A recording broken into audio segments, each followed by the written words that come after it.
Get ready for a powerhouse of inspiration. Principal Baruti Kafele.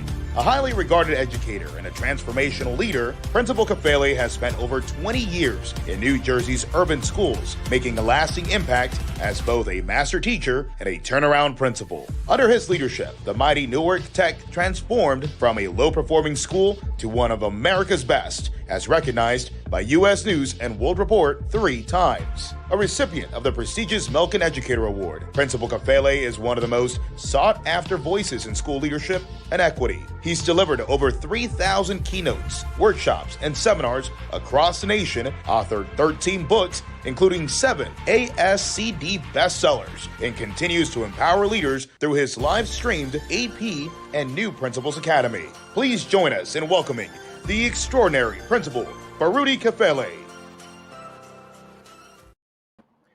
And we are live.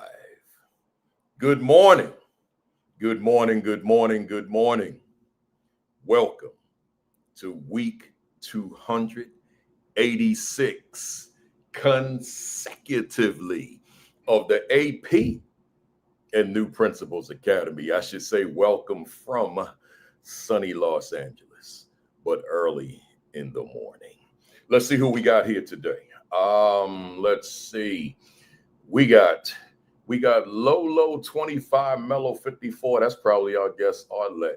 It is. Yeah, I see you. We got Deidre Baker in the building down in Charles County, Maryland. We got where we at? She shouted out Dr. Matthew as well. We got Mona Obamolak in Orlando, Florida. We got Michael Benton. Here you go, right, Michael, Cincinnati, baby. So I'm repping your city, Negro Leagues, Cincinnati Tigers. Where we at? AP Patrick Lawrence. See, y'all, I bring the jersey with me, even when I'm gonna be doing this remotely. We still got to wear the uniform, man, right? When an athletic team goes on the road, they don't leave the uniform at home. They bring the away uniform. So we still rocking the uniform, baby.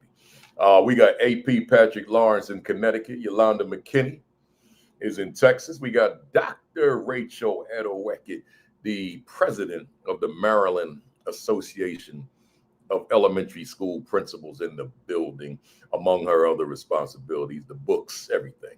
Grace Castaneda is in Houston, Texas. Dr. Robinson. I said that all nonchalant. As if I had been saying that forever, right? It says Dr. Robin Snowden. It don't say Robin Snowden no more, right? Hey, y'all, do me a favor, man. Dr. Robin Snowden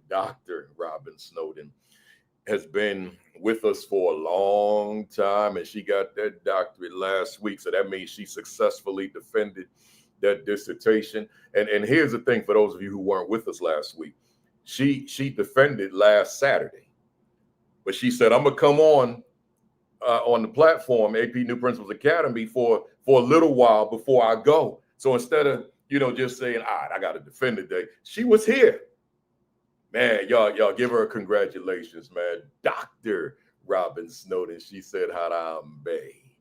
That means we pull together. Unity, right? Congratulations, Doc.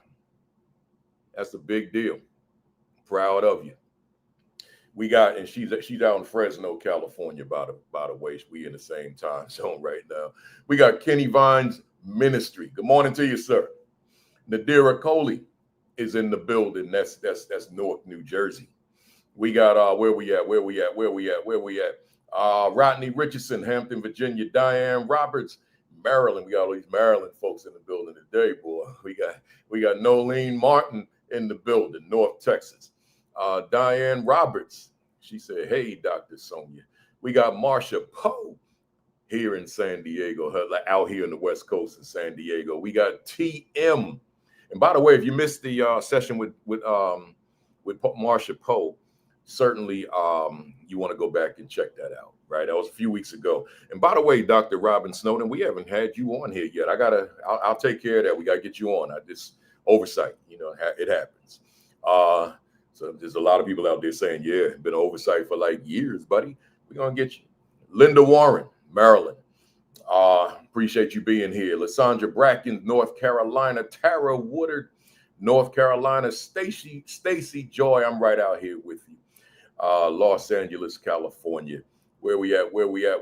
Constance Sherrod is down in Pearl, Mississippi. LaKenya Robin, Jersey in the building. Jeff Milner, Virginia. Michelle Henderson, Chicago. Principal, Otis Kitchen II. Let's go. Melissa Withrow, Maryland. KC Washington, Chicago. Retired Principal McKeever Jeter, Calumet City, Illinois. Man, she does a lot of promotion for us. Man, she is invaluable to all of us, not just me. But 10 o'clock Sean Hurt, 10 o'clock Sean Hurt, turnaround principal. She makes sure that people, that the folks out there know that he's on. 10:30, Create and Educate. Dr. Sheikah Houston, Dr. Tammy Taylor, once again, Principal McKeever Jeter lets the folks know when they're on. Then AP and New Principals Academy, myself, she lets the folks know. She tags folks and all that kind of stuff. And then on Sunday nights, she lets me know, amongst others, because I'm watching football and I sometimes forget, maybe I oftentimes forget that Josh and Marty are on. So Josh Tovar, Dr. Marty Moreno, 6 o'clock Eastern time on Sundays, right? Here we go. Where we at? We got, I'm getting ready to shut it down too, y'all. John Hurix is in Denton, Texas. Mom Forage is in Atlanta, Georgia. Dr. Melissa Jones Chuno is in the building, Tulsa, Oklahoma. Deidre Baker, I think I said that name. I know I did. Joseph Austin Johnson, Connecticut. Alexia Irvin, Mississippi. The queen of the castle, Kimberly Broughton Kafele. I ain't seen my wife since Sunday, y'all, man. Man, I'm getting tired of living like this.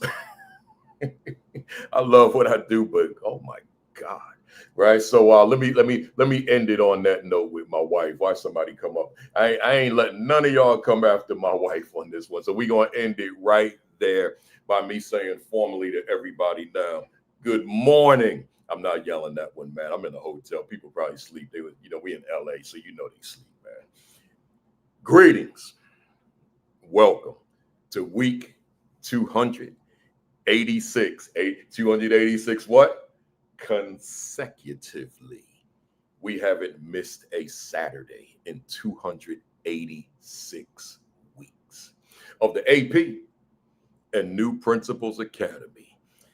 Man, let me ask you the question we ask every week to start us off. How y'all feeling, man? How you feeling?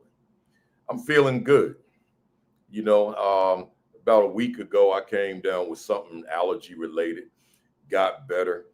I was on the plane the other night, man. On planes, like, oh my God. And the little air thing up top for the little round thing, the fake air conditioner thing you turn, right? This dude in front of me had it facing my way. Like, so in other words, instead of over his head, it was facing the person behind him, me.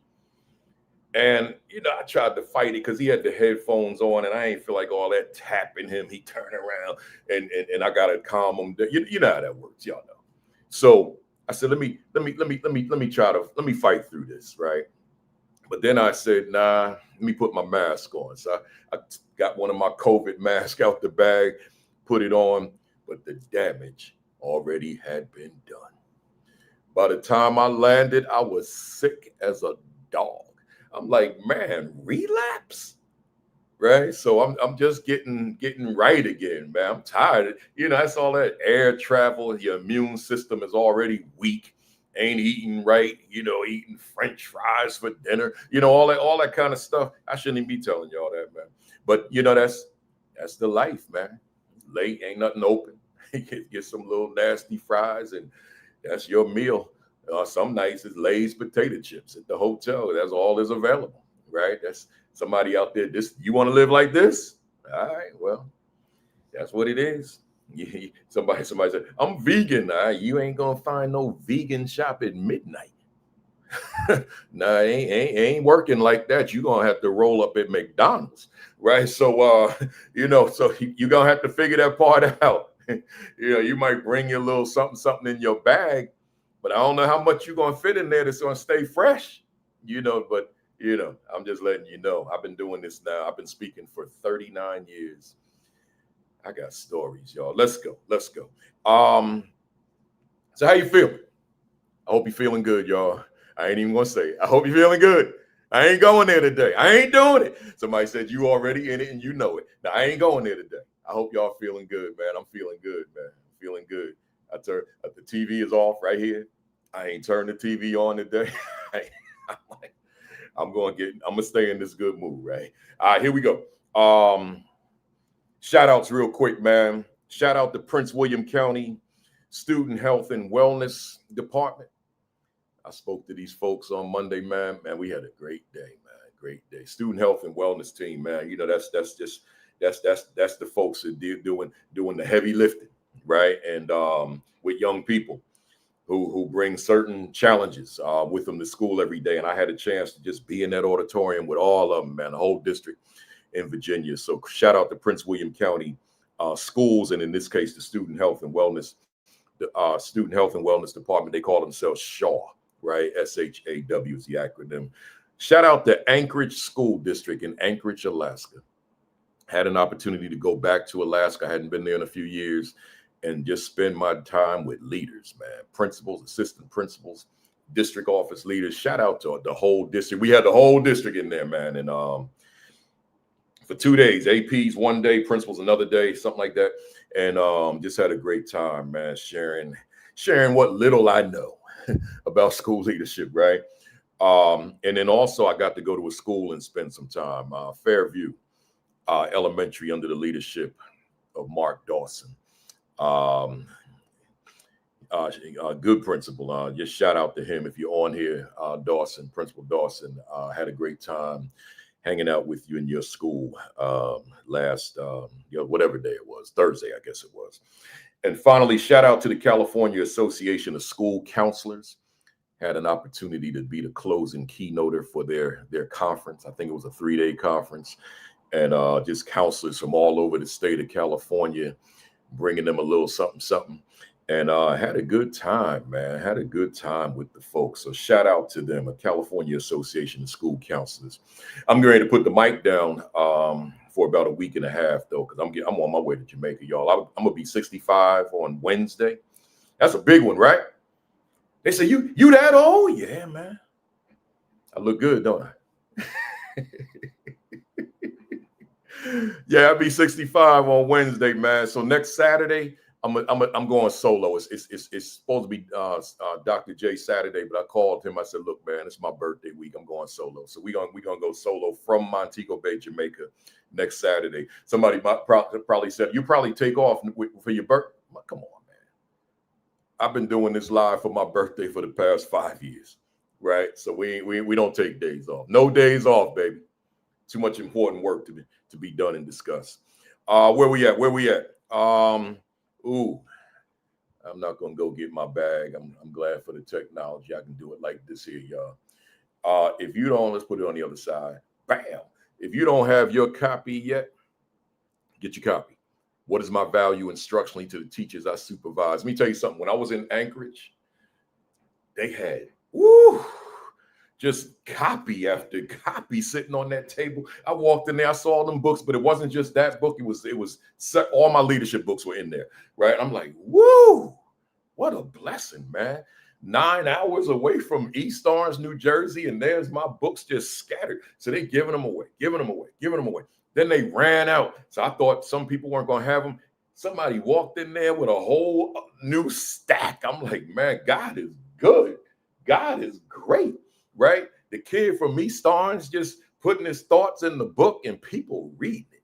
Woo. Good stuff, man. So shout out to Anchorage again. But if you don't have your copy, y'all, what you waiting for? Get your copy. Right? All right, let's take that off. I got my quick monologue, y'all, and then we're going to bring up the guests.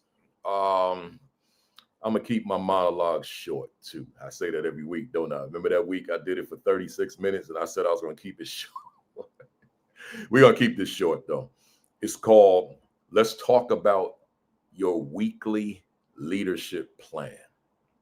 Once again, let's talk about your weekly leadership plan. What is a weekly leadership plan? Remember those days, and I've talked about this on this platform, but not as a monologue, but remember those days when you were a teacher and you used to write these lesson plans on Sunday or Saturday, or maybe even doing your prep on Friday. You started them. I can't imagine you did a whole lesson plan during a prep, but you wrote these lesson plans and then you walked into that building armed with a lesson plan. It doesn't mean that plan didn't become obsolete at some point, maybe within the first 5 minutes, but you still got that template to come back to it, right? You still went in there with a plan of action, right, for your students. And some of you went the extra mile, and it had a lot of specificity in it, not an IEP, but it did talk about how you're going to differentiate, you're going to be equitable for the various youngsters that are in your classroom. So you had that plan of action. So then something funny happened when you became a leader. Many of us, most of us, I would dare say, we became a leader and we stopped walking into the building with a plan, right? See, we had a detailed plan as a teacher. Then when we become a leader, we became an assistant principal, and now we kind of walked in there and just kind of showed up and now responded to the stimuli, right? Just responded to whatever it was going on that I needed to respond to. But the question is, what was your plan? Now, here's what I'm not asking you. I'm not asking you what was on your to-do list, right? That's because a to-do list is just that. It's a to-do list. That is not a plan. That is not a roadmap. That is not a strategy. That is not a blueprint. It is just a check off. I have to do this. I've got to do this. I've got to do this. I've got to do this, right? I'm saying, but as a teacher, you went in there with a plan of action for how your students were going to be successful under your leadership in that classroom. Well, I'm simply asking then, what is your plan for Monday morning, for Tuesday, for Wednesday, for Thursday, and for Friday of next week? You can't hold it here because there's so much nuance within that plan that needs to be documented. So my point is, in keeping this short, because I could go for a while on this one, but I'm gonna keep it short. You've got to walk in that building with a well thought out and a well written plan of action that speaks to how you're going to lead this week from the top of Monday until the bottom of Friday. That matters. Have your weekly leadership plan. Enough said. So I got 3 guests. 2 of them been on here already. That mean they packed a powerful punch, man. I said I gotta get them back on here. So let me get this screen right, man, so I can get them here. I got to change my background too, and I'll do that. And look at that background, man. That is terrible. My daughter, when she talks about her dog, she says that's terrible behavior. Well, it's terrible behavior. Let me get this thing right here. All right, I still don't like what I got, but we're gonna get it right. We're gonna get it right. Where we at? All right, we work with that for a second until I get this thing right. Here we go. I found it. That ain't the right one. There we go. All right. Good morning. Good morning. Good morning. Man, that's the one. Good to see you. Glad you're here. We got a lot to talk about, man. Our topic, I'm an AP.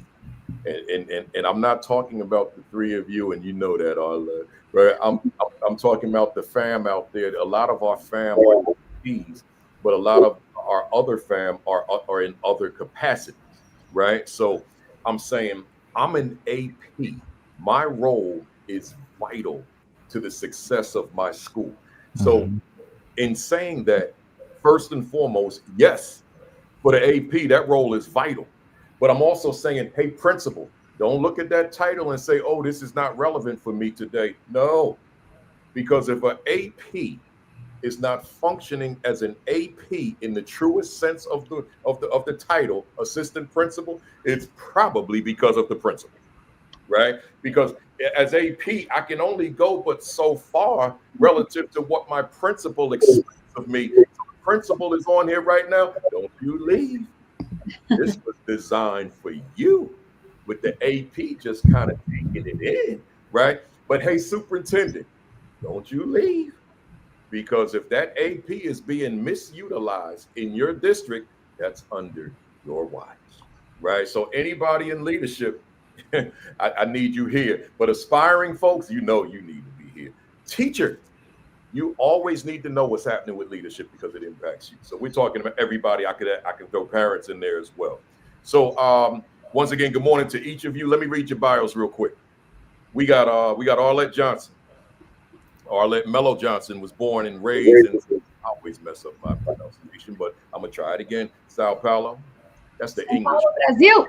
That's the English way. I mean, you're not gonna say it that way, right? But that's Brazil. Brazil, where she learned early the values of hard work, faith, determination. Inspired by her mother, a teacher, she began tutoring at her family's Kuman Learning Center. Yes. As a child, and that experience sparked a lifelong passion for education. After high school, Arlette made the bold decision to move to the United States on her own to work as an, oh man, I had even looked this one up, but I didn't write it phonetically. Au pair? Au pair, the nanny. Yeah. Learn English and continue her studies. She went on to earn a degree in child development, elementary education, mathematics, Spanish, and bilingual education. Arlette began her teaching career in Bridgeport, Connecticut, where her bilingual first graders consistently became fluent readers in both English and Spanish. Her dedication earned her the 2017 Bridgeport Teacher of the Year Award. Now principal of Franklin Elementary School in Stratford, Arlette leads with collaboration, purpose, and heart. She and her instructional leadership team work side by side with teachers to strengthen instruction, expand opportunities for students, and create a culture where everyone learns, grows, and leads together. Her leadership has been recognized statewide and nationally. She was named the 2023 Connecticut Assistant Principal of the Year and the 2023 National Association of Elementary School Principals National Outstanding Assistant Principal of the Year. Arlette believes leadership is more than a title, it's a calling. Grounded in reflection, courage, and love, she's also a proud wife and mom. Two amazing kids, Ava and Chris. I had the opportunity of meeting Chris. Chris, if you're out there, shout out to you. Right? And Ava, same thing. Did I meet Ava? Yes, you did. Yeah. Chris was just a little more vocal. He was older. Yeah. They watch you alongside me, so they're big fans too. I appreciate both. The guy who's always on fire, Mom. It's like that's right. Dr. Sonia Matthew, the 2025 Maryland's National Outstanding Assistant Principal of the Year, recognized by both Maryland Association of Elementary School Principals and the National Association of Elementary School Principals, brings 27 years of experience in public education. Her career spans roles as a teacher, reading specialist, talented and gifted coordinator, and assistant principal at both the middle and elementary levels in Texas and Maryland. Dr. Matthew believes in the power of reflection as the highest form of learning to deepen her practice. In 2012, she was appointed as a master teacher for the Maryland State Department of Education. She was recently appointed to the Maryland State Department of Education Superintendent's Principal Advisory Council, informing the Maryland State Superintendent on critical issues in school leadership, and to the Professional Learning Advisory Council, guiding national professional learning for NAESP. Her leadership informed by training in adaptive leadership and certifications in social, emotional learning and adult wellness, is dedicated to promoting equity and access for all young people, particularly in urban school communities. This commitment is evident in her creation of innovative youth mentoring initiatives, which thrive within schools, and through her nonprofit organization, Imaginate Incorporated, founded on the principle that if you can imagine greatness, you can achieve it. I want to say that again. If you can imagine greatness, you can achieve it. I want to say it one more time. If you can imagine greatness, you can achieve it. Man, I feel like saying that like 25 more times, right? Because it's I really, I mean, like I'm not even playing with y'all. I really do, because I believe that, I'm not going to call myself greatness, right? But I'm gonna say this to you. I remember from whence I came, and I imagine everything that you see me doing in the world. I imagine that, you know. So to go to Anchorage, Alaska the other day, and I just kind of casually, do I have any? Is there anyone in this room that had familiarity? This is what I say all the time. Anyone in this room that had familiarity with Principal Kafele before I walked in here? Here they go. What? Y'all know me? Yeah, we get up at 6 o'clock in the morning on Saturdays to watch you. Oh, I imagine that, baby. I imagine that. I'm gonna say it one more time. If you can imagine greatness, you can achieve it. I'm gonna wake up this hotel right quick. If you can imagine greatness, you can achieve it. No, sir. Somebody gonna yell at me. All right, here we go, y'all. Dr. Matthew is an executive board member for Maryland Association of Elementary School Principals, serving as co-chair of the Diversity, Equity, and Inclusion Committee as a national board certified teacher. I always say, when I say her name, I say NBCT. I don't even know what I'm saying, right? And then my mother probably said, you shouldn't be admitting that, right? So then when I read her bio, I said, oh. So I acted silly, y'all. What's wrong with me, right? So, that's a big deal. I'm like, Dr. Matthew, Dr. Sonia Matthew, NBCT. I'm like, what does that mean? Right? So she nationally board certified, baby. Right? So she trains NBCT candidates across the state of Maryland for the Maryland State Education Association. I'm probably acting silly because I know I'm getting ready to go home. That's probably what's going on, right? Dr. Matthew is married for 25 years to an amazing and supportive retired Sergeant Major in the U.S. Army, and is proud mother of 3 awesome children, ages 16 and 21. Good stuff, both of you. And now we got Dr. Donovan Small the second, right? I got to tell y'all, man, I've been knowing Donovan for a minute. And like I told him a few minutes ago, man, he's a humble brother, because I ain't never seen the next to his name ever. And then I'm reading his bio. As a matter of fact, I posted the ad before I read his bio, so I didn't even put doctor in it, right? And then I'm reading the bio finally. I'm preparing on the plane. It said doctor. I'm like, doctor? I had no idea. Right? And then I asked him, when'd you get it? He like, 2019. I'm like, damn. And you never said anything, right? So, good stuff, man. It's good. I mean, it's good to boast, but it's good to be humble at the same time, right? At the same time.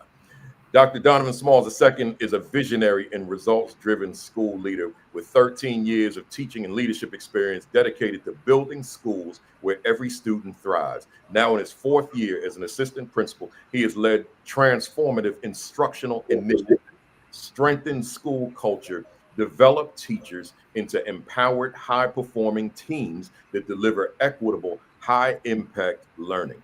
A best-selling author, Beyond the Classroom, leader of Beyond the Classroom, leadership coach, and the host of the Aspiring School Leader podcast. Dr. Small II is deeply committed to developing the next generation of leaders who serve with clarity, confidence, and purpose.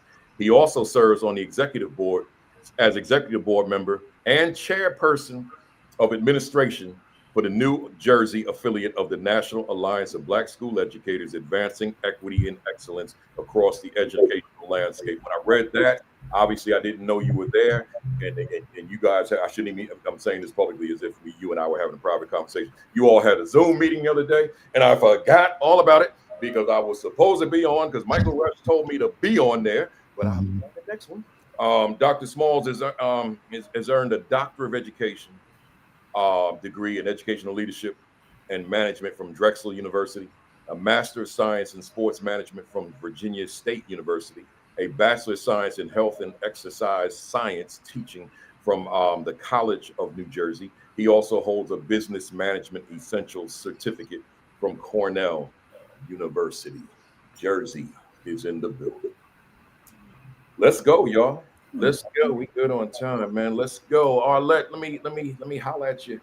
Oh, by the way, before we go, hey fam out there, do me a favor. Do me a favor. Hit the share button. Hit the retweet button. Hit the repost button. Hit the like button. Tag up those Facebook leadership groups. Right. Let the folks know. Text somebody. Call somebody. Let them know we are here. But and by the way, the YouTube channel, because a lot of people ask, "Do you record these?" Of course, they're recorded. They're all 286 are on YouTube. Hit the subscribe button at the AP New Principles Academy.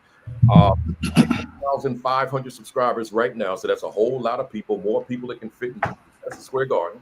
So hit the subscribe button, right? And then be a part of it. Hit the notification bell as well so that people know that when I'm going live, which is every Saturday at 10:55 Eastern time. Make sure you do that. But again, let me stress it because sometimes people don't hear me. Y'all hit the like button, please. Right? Because that's what activates the algorithm, right? We live in an algorithm driven world. So hit the like button for me. All those platforms, LinkedIn, Twitter, or X, Facebook, and particularly YouTube, right? Hit that like button for me. I see Principal L on here that he took a nap this week, not to miss the Saturday session. I promised Brother Kafele. So he slept like for the past 2 days because he didn't want to miss this. That's called dedication and commitment. That man slept 2 days. Salome Thomas L, Dr. Salome Thomas L, so he wouldn't miss this session. So here we go. Hey, Arlette, let's talk for a minute. You know, after high school, I want to go right to your bio. After high school, you came to the U.S. on your own and worked as a domestic worker, learned English, pursued and earned degrees in child development, elementary education, mathematics, Spanish, and bilingual education. That's a lot for somebody migrating to another country and having not even speaking the language yet, right? Talk to us, and for the fam out there who are new to the platform, you know, before we jump into the topic, I always want you to know a little bit about our guests.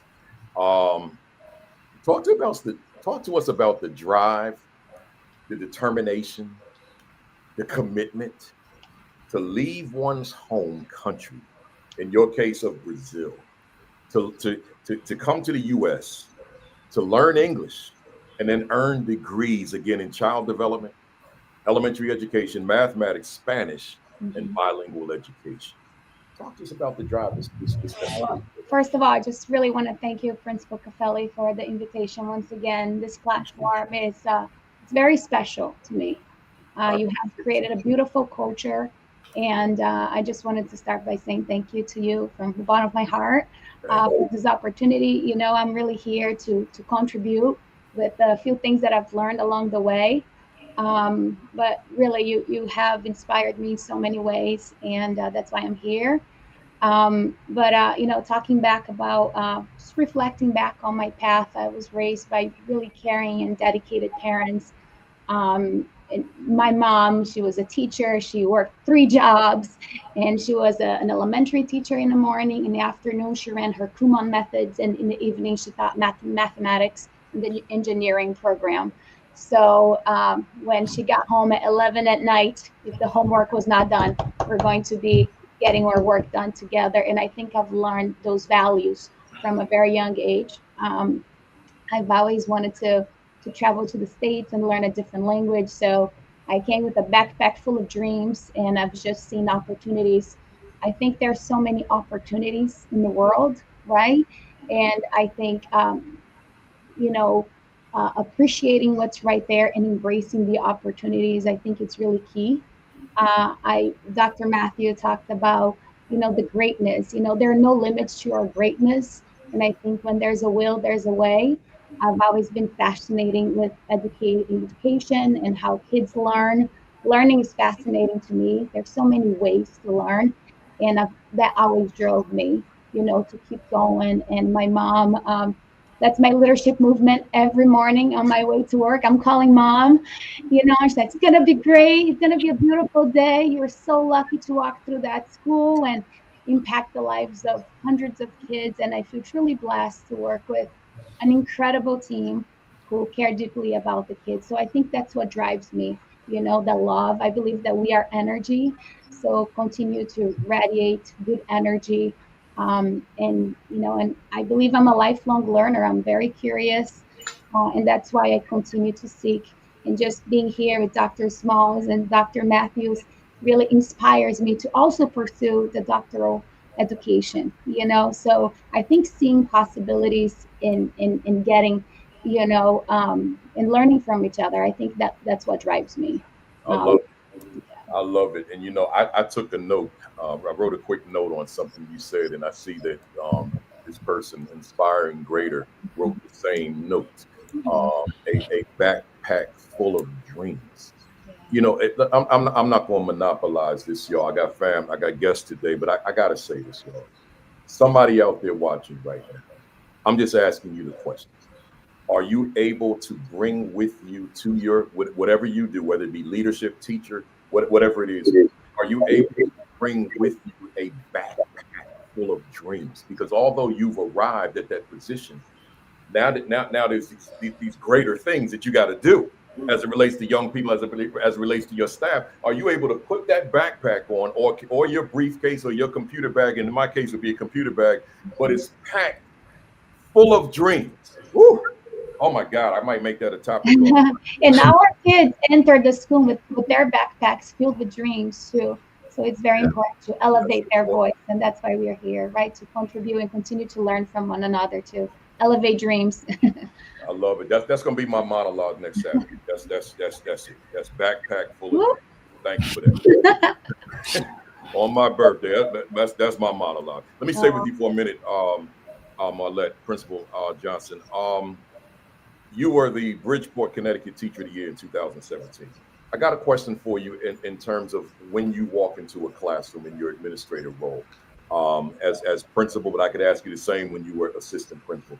When you're in a classroom observing a lesson, give us an example of something that you see in that lesson from that teacher that you're able to conclude in real time.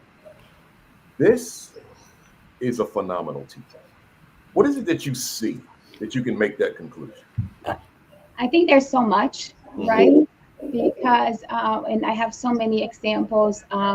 One of the priorities that we have this year is clarity, instruction. And I even have my little what, how, why cards, right? To make sure the students understand what they're learning, how they're going to, use that information, and why is relevant. So throughout the entire school, you see the what, how, and why cards. And the how is how our teachers are going to differentiate and meet our students where they are, as they are, like you always say, Principal Caffelli. So when I see, and there's so many strategies when our teachers connect with our students, when our students are sharing their thoughts, connecting to their background information, when they're bridging information with other things that they've learned, when our teachers are celebrating the learning of our kids, when our kids help one another, right? Or when there's an interruption, but everybody, supports one another during that time. I am so inspired by our teachers here at Franklin. We really have a wonderful team. We have actually an instructional leadership team, and we go, and I think, because that desire here are desires for everyone to see the beautiful things that I'm seeing when I see in the class, when I go into the classrooms, that we have instructional leadership team, and we call it the visitations and our rounds. So I think it's very important for us to make those visits,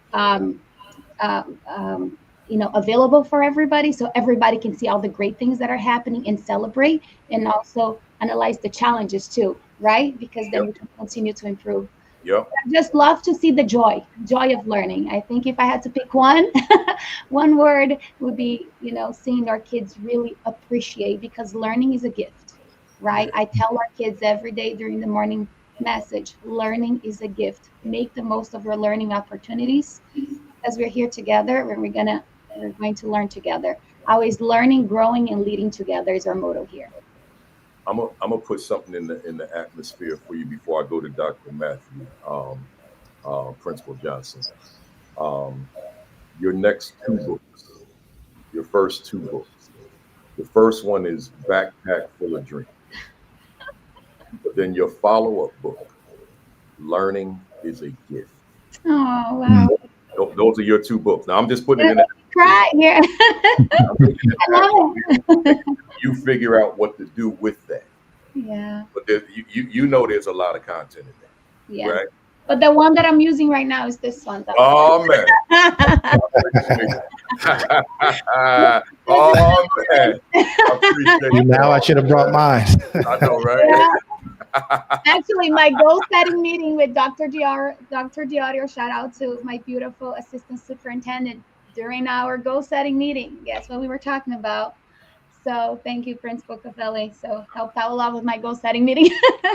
I appreciate you. I appreciate you. Let's go. Dr. Matthew, I'm running the risk on this question I'm asking you. You'll see what I mean in 1 second. You believe in the power of reflection as the highest form of learning to deepen your practice. That's powerful stuff. Now watch this question. Watch this. I'm acting silly today. I must be excited about one. Watch this question, Doc. Give us, now I'm putting emphasis on this word, mini. Give us a mini masterclass on what you mean by that statement. Now, hey, Doc, I said mini masterclass on what you mean by you believing that the power of reflection is the highest form of learning to deepen your practice, because I know you could do the TED Talk on it, right? So go ahead, let me talk, school us. Okay, so I'm not starting the master class yet. Good morning. I've been taking notes already. Arlette, if Principal Cafelli is saying in the atmosphere that your 2 books are a backpack full of dreams, and the joy, what was it? The joy of learning? What was the second one? Yes. The gift of learning. Then get the gift of learning. So I will go back to him and say, okay, Principal Cafelli, I'm going to ask you to please write the foreword for my first book, and I'm sure he will do it. So I am just so honored. Good morning, everyone. I am so excited to be here. This is such, I had goosebumps. Principal Cafelli, you had me in tears because you celebrate us. And that is just so important, because in this work, we have to celebrate others. We have to keep them going in this work, because this work is hard, right? So sometimes the reflection is only in those moments. I'll give you an example from this morning. This morning, I'm wearing my pink earrings, and I saw somebody in the chat saying they love my pink and green. It's not because of my sorority. I had a pink shirt, but I was so tired from my week. I was so drained from my week. I took a run. I got some thoughts. I tweeted my thoughts, ABC, alignment, balance, and clarity, right? And I had so much joy knowing that I was coming on this platform that I decided, you know what? I'm going to go put this green shirt on. And this green shirt is I choose to stay. I'm inspired. I'm inspired by those giants that I have the privilege and honor to be surrounded by. Because sometimes in our work, again, we don't have those people encouraging us and advocating for us in this difficult work of the AP leadership role, but it is a wonderful role. Thank you so much for this opportunity. So a masterclass, a mini masterclass, I think about, you always talk about planning. You always talk about, speak to us about writing your plan, your blueprint of leadership. So we're learning what we learn, but are we using what we learn? That's where the reflection comes in. We have to take the time to think about what we've learned and put it in our context. Be strategic, right? Pause and execute. So think about what is legitimate and what is frivolous, what is impactful and what is not needed. When Arlette said, what, how, and why, that is beautiful, because sometimes we have so many initiatives that come on our plate, right, that we can't do all of that. It's too technical, it's too hard. But if we simplify it, that's a reflection, and say, okay, what if we frame it as what, how, and why? It's simplistic, but it's impactful. So I would say reflection is the highest form of learning, because we cannot just take the information. We must process, we must pause, we must apply it to our context. And we have the support of those around us, right? Like Principal Kafele, he supports everyone on this family academy, okay? So we have that. So we have to go forth and execute as we learn, reflect, and make it work. But that's all. Was that many enough for you, Principal? Because you know I have the gift of gab, and I'm trying. I'm making myself concise, okay? If I was home and I didn't have that flight, I'd say let it rip, right? Because you know I don't care how long I'm on here. Some of these sessions have been 3 hours long, you know. So yeah, so So let's go. I want to stay with you though. You were you were recently appointed to the Maryland State Department of Education Superintendent's Principal Advisory Council, informing the Maryland State Superintendent on critical issues in school leadership. This is a big one. From your vantage point, what are 2 critical areas in school leadership that deserve maximum attention, and why? So we have to remember at all times that we're dealing, we're contending, and we're serving people. And each and every one of us are different. Just like Arlette, I came with a backpack, not a backpack, a Mazda Protege, 1997 Mazda Protege from Ottawa, Canada, driving 20-something hours to Texas as an immigrant, right? And so I know how it feels to come in as an outsider and not to necessarily fit in a racial category, being an East Asian woman from Canada. So not fitting into a category and being categorized in my work as a teacher, school leader, I know how it feels to also not feel human, because when people can't really put you in a box, they tend to make assumptions about you. And we can't do that. We have to take the time to learn each other and realize that as leaders in this work, we bring so much to the table. And this is not a competition. This is a collective, right? So I would say in this work, let's focus on the management, absolutely. Let's focus on student proficiency, absolutely. But let's think about what comes first before that. Let's go back to the Maslow's basic hierarchy of needs. Let's look at the, sense of who you are, affiliation, safety. Let's focus on that first, and then let's move to the leadership, the adaptive leadership, and then let's focus on those technical things. That's what I would say as would be number one. Number two, I would say in the same way that we have to collaborate, I believe it's important to really partner with our families and really seek to understand their trials, their challenges, and welcome them in.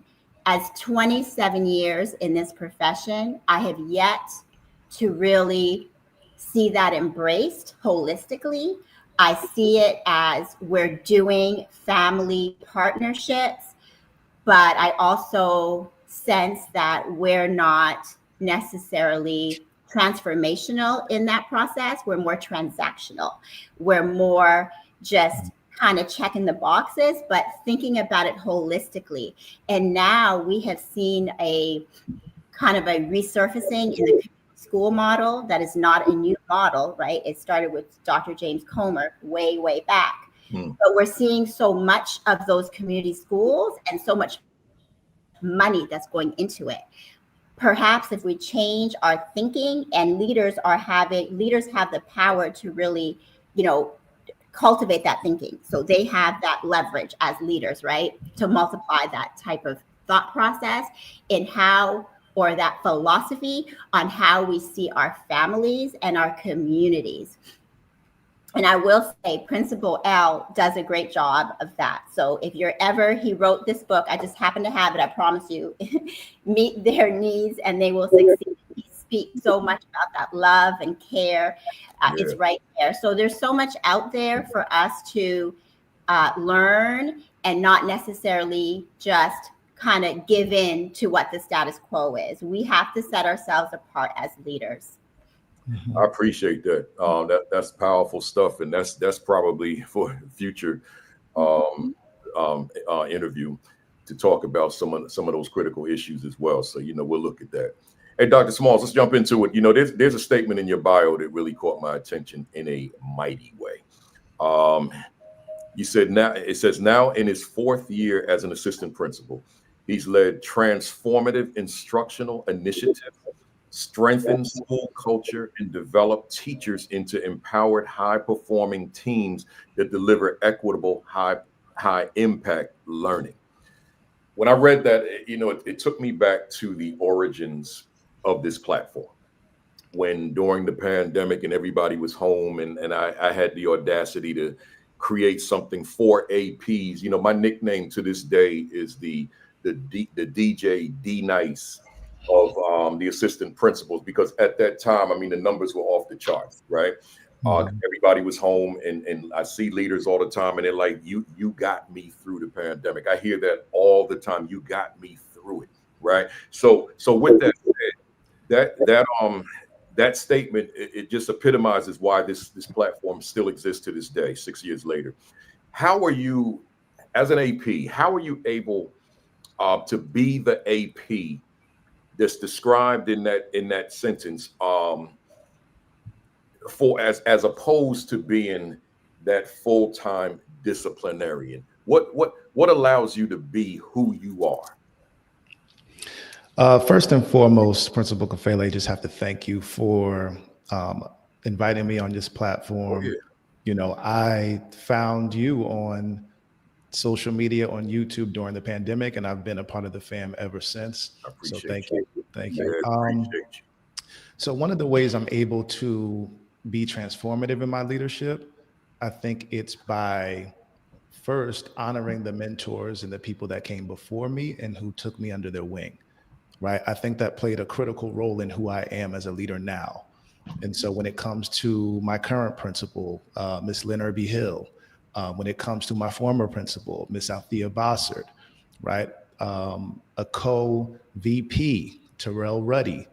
He was the one who took me under his wing during my first year as an assistant principal, right? Jim Waldron, my co-assistant principal right now. And so all of these people who brought me under their wing were able to teach me how to lead. And so when it comes to being a transformational leader and not just being pigeonholed to discipline, it was Terrell Reddy who taught me how to navigate within my current role and lead in my lane. And so for me, yes, your principal gives you a role and responsibilities and things that you must handle. However, as an assistant principal, it is our responsibility to make sure that we are being transformational and being instructional leaders, right? And so within the role that you are given, you have to figure out how can you be an instructional leader. Nobody is going to hold your hand. It goes back to your monologue and what you talked about earlier, right? It's about what is going to be my daily plan. And so when I create my plan, I'm structuring it around getting into classrooms first thing in the morning, right? Supporting our teachers, saying good morning to students because they may have not gotten a good morning from their parents or whoever they live with, right? And so it's important to tap into the role and responsibility that I have, but figure out little ways that I can be an instructional leader within that role. That brings me back to my first year as an assistant principal, right? And so I think we constantly are talking about be an instructional leader, get into the classrooms. But the question that I was asking myself is, what if the culture that I'm going into isn't ready for an administrator to constantly be in rooms? But that's not an excuse to just say, I'm not going to be an instructional leader. That is to say, I have to be creative in the way that I'm going to do it. So maybe that means I'm building authentic relationships with one or two teachers that will allow, like, that we're creating this synergy that I can go into the classrooms, get the feedback that I need, because we have to remember that teachers will talk, right? And so during that process, they're going to say, oh, Dr. Smalls actually does support me. He's not trying to get me. And when you start developing a reputation of support for teachers, that's truly how that transformation is going to happen, right? What about being creative in our approach toward interviewing students to see the instructional practices that they actually benefit from? And then I can use that data and then provide a professional development session around supporting teachers around the things that the students have said. And so that's what we did at Union when I was there during my first year. And those are some of the things that I try to take along with me, right? It's, yes, I have a role, I have responsibilities, I have discipline to deal with, but that's not an excuse for me to say that I'm not going to be an instructional leader. I have to find a way. I love it. You know, that deserves, that last part deserves repeating. Yes, you're going to deal with the discipline and whatever the other ancillary things are, but that doesn't make an excuse. I'm just paraphrasing you for not being able to do the things that matter most, right? So Right. I'm repeating that for somebody out there that may be feeling, because I meet those folks all the time, including this week, that I'm just too overwhelmed to do the things that you keep talking to us about, Kafele, as it relates to instructional leadership. So if that's you and you just heard Dr. Small, and we're going to give contact information, I keep saying Smalls with an S. So we're going to give you the contact information later. So if you want to reach out, you know, you certainly can do so. Let's keep going, Doc. Your bio states where we at. Your bio also states that you serve as the executive board member and chairperson of administration for the New Jersey affiliate of the National Alliance of Black School Educators, a company, an organization I've been a member of since I want to say back in the late 90s. You know, it's been a long time. But here, let me keep it going. Advancing equity and excellence across the educational landscape. People that know my work know that equity is in my DNA. And also I have a whole lot of concerns about what's happening with that word across the country. So I want to zero in on that word equity. Nationally, my question to you, Dr. Smalls, nationally, how do we advance equity? You know, to use the language you used about advancing equity, how do we advance equity when this word has become so stigmatized, right? So politically charged that half the country have literally banned its usage in schools, right? Like I'm literally told on this computer, on Zoom calls, in talking with a client about what my day will look like, it's always said, now remember, Kafele, don't forget where you are. You cannot use that word and words comparable to it when you come here. And then a couple of organizations just as of late, hope they're not on here right now. They you know, we had the whole conversation, and then they reached back out to me and said, can we have a follow-up meeting just to ensure that you understand that you can't use these words, right? So it's that deep. So my question again to you, how do we advance equity when the word has been being banned in so many places? What do we do in those particular states, which is half the country, to ensure that children are receiving an equitable experience in their classrooms? I think it starts with identifying what equity is, right? And it's what you constantly talk about. It's meeting every student where they are, as they are. And if we take that approach in terms of meeting every student where they are, as they are, I think we continue to do the work. Yeah. I think that if we are hung up on the word equity, yes, it might not translate in certain areas of the country, right? But I think if we do the work of equity, that's what education is. That's the heart of education, right? That's why we're in this business now. It's to meet every student where they are, support them in the ways that they need to be supported, and just continue to do the work. I don't think we can stop because it is a trigger word for certain people or for certain communities, right? I think we ultimately want equity, right? I think everybody wants equity. However, the word has been hijacked to mean something that it actually doesn't mean in certain spaces, right? And so I think if we just continue to do the work of equity, sometimes we might have to pivot from using the actual word, right? The trigger words, but we can still do the work. I think every day we go and we support our students in ways that they need to be supported, regardless of where they are. That is equity. I might not have to say that word. I might have to be tactful in the approach of where I use that word. But at the end of the day, that doesn't stop us from continuing to provide equitable experiences for all of our students. So we just continue to do the work.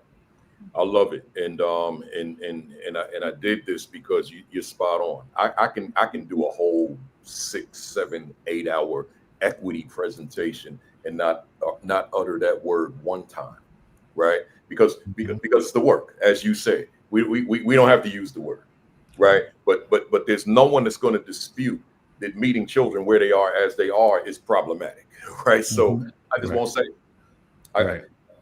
I don't want to divulge too much, so we'll keep it right there, right? As Luther said, keep it right there, right? So let's move into our roundtable on this topic. I'm an AP. My role is vital to the success of my school. I want to throw a question out there.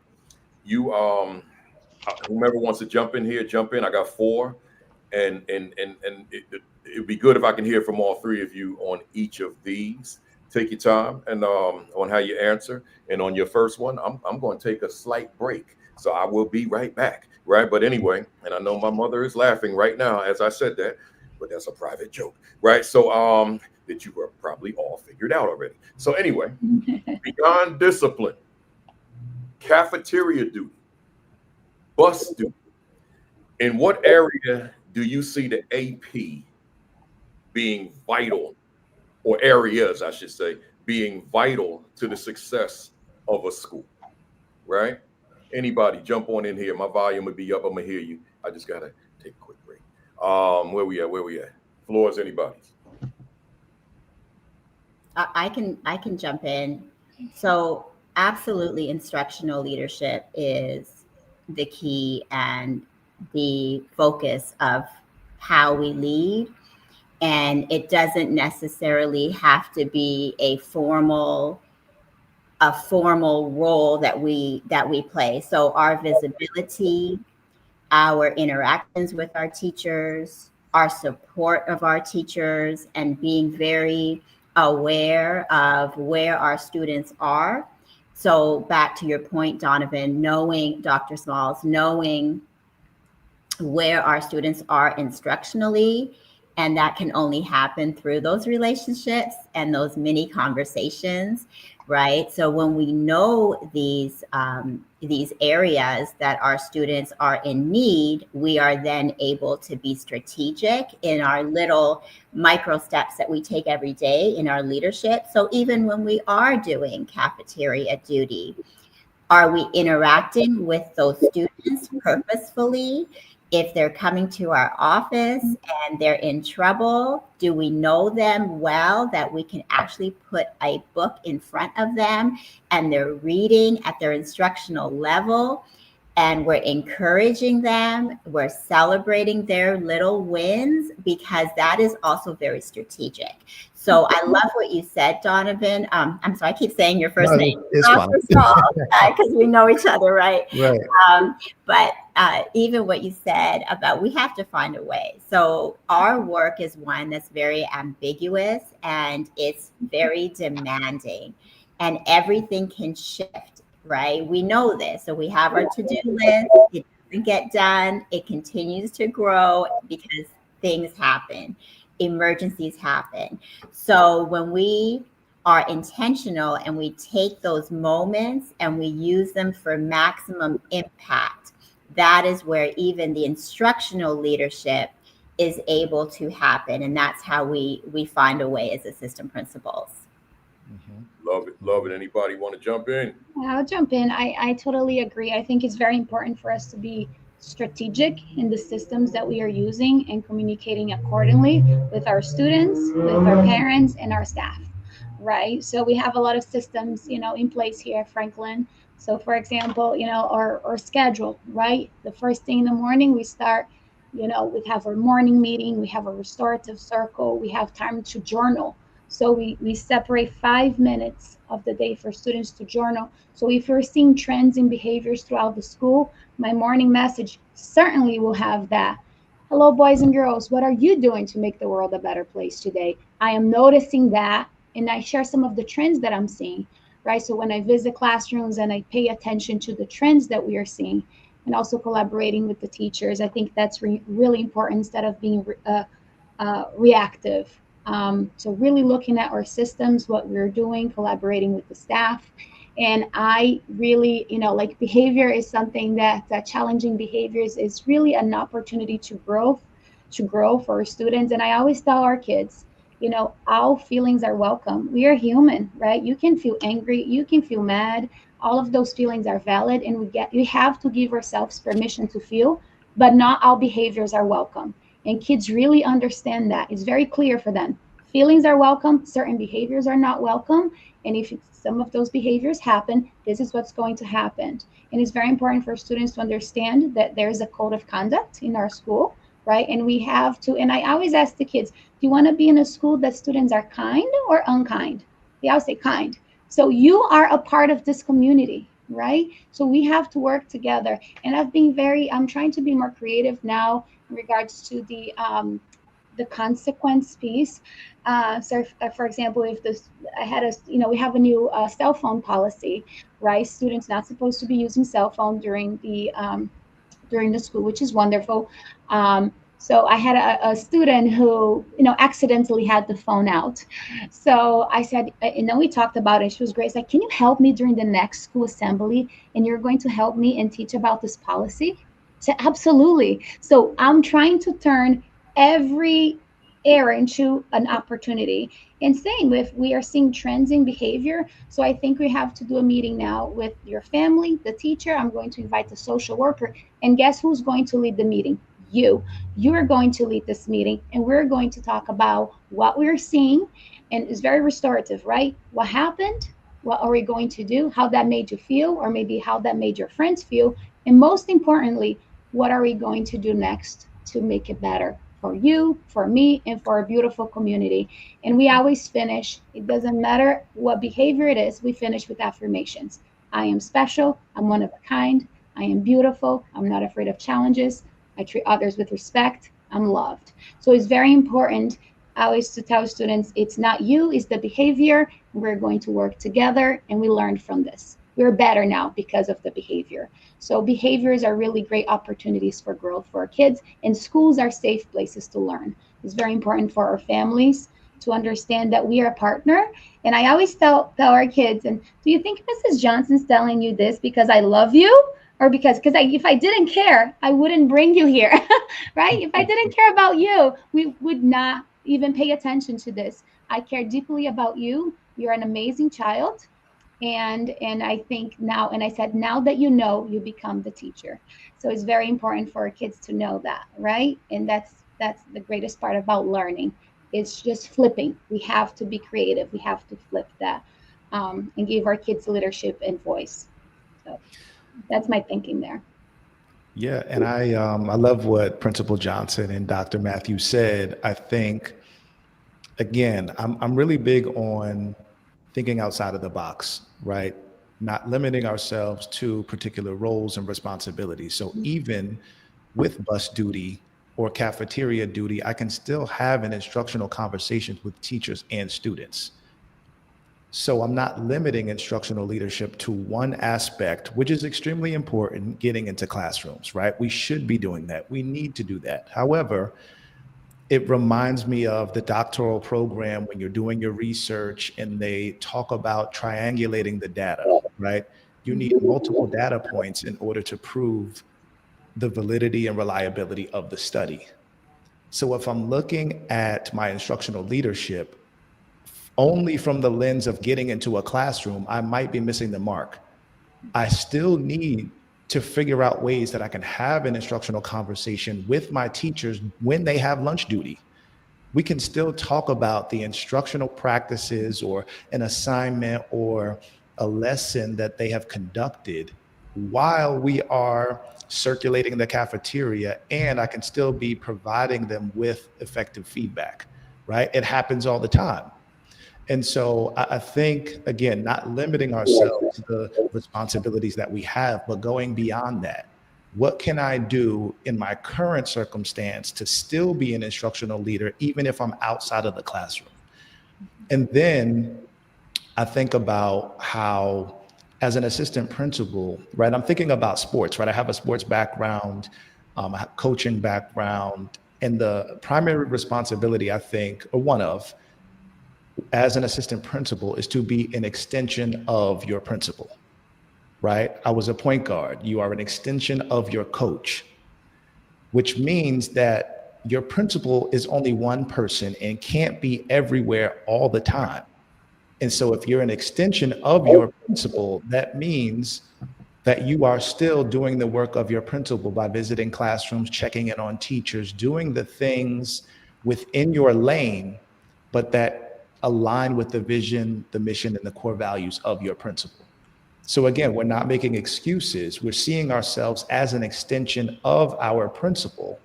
But the only way that I can align myself with their mission and vision and core values is if I spend time with them, right? I have to know the way they think. I have to know the way that they would respond. Not to say that that takes away who I am, but as you always say, Principal Kafele, you are number two, not number one, right? And so I have to make sure that I'm in alignment with my principal and I'm doing the work that they would do, but I'm doing it my way. And so I think it's not making excuses, continuing to get outside of the box, but leading in my lane. Yeah, yeah. You know, there's a brother, I had him on here before, from Delaware, the point guard principal, right? But he Freeman Williams, but he hasn't written the book yet, right? So I'll throw the challenge out to the two of you. Maybe you can do a collab, right? Because there's, as you know, just by you using the analogy, there's a lot there. Mm-hmm. When we talk about the point guard in the principalship, right? In the Right. even within the AP capacity, there's a lot there. So I'm just throwing it out there, right? I'm just throwing it out. Let's go to this second one. Between grad school and professional learning, what do we need to do differently toward preparing principals to adequately and productively utilize their assistant principals? I'm thinking about, and before anybody jumps in, I'm thinking about way back in the day when I was in grad school, right? I never heard anything like that in any of my courses, in terms of how, one of the flaws of grad school is that you got a bunch of folks who've never been administrators and they're being trained on becoming principals, but there's very little mention about becoming assistant principals, right? So in this case, I'm saying, where's the course, or where's the focus that's just principal AP dynamic, right? And a lot of times that's not there. It's not there in the PD. It's Right. not there in the in the grad school program. So where are we learning it? And the answer is simple. We're kind of learning it as we go, right? But somewhere there's got to be something formal, and I think that's in part why the book I wrote, The Assistant Principal 50, took off the way that it did, because people were kind of looking for that kind of information. So again, I said so much again. So let me just read it one more time for the fam out there. Between grad school and professional learning, what do we need to do differently toward preparing principals to adequately and productively utilize their assistant principals? Anybody jump on in? I think Oh, go ahead, Arlette. No, go ahead. we gain so much knowledge, throughout all of our various experiences, in grad school, being here every Saturday. Boy, I have learned so much. And that's why when you invite me to come, it's like, I hope I can contribute 0.001% from what I've learned from all of the guests here. There's books, there's so many things, and there's so much information out there, right?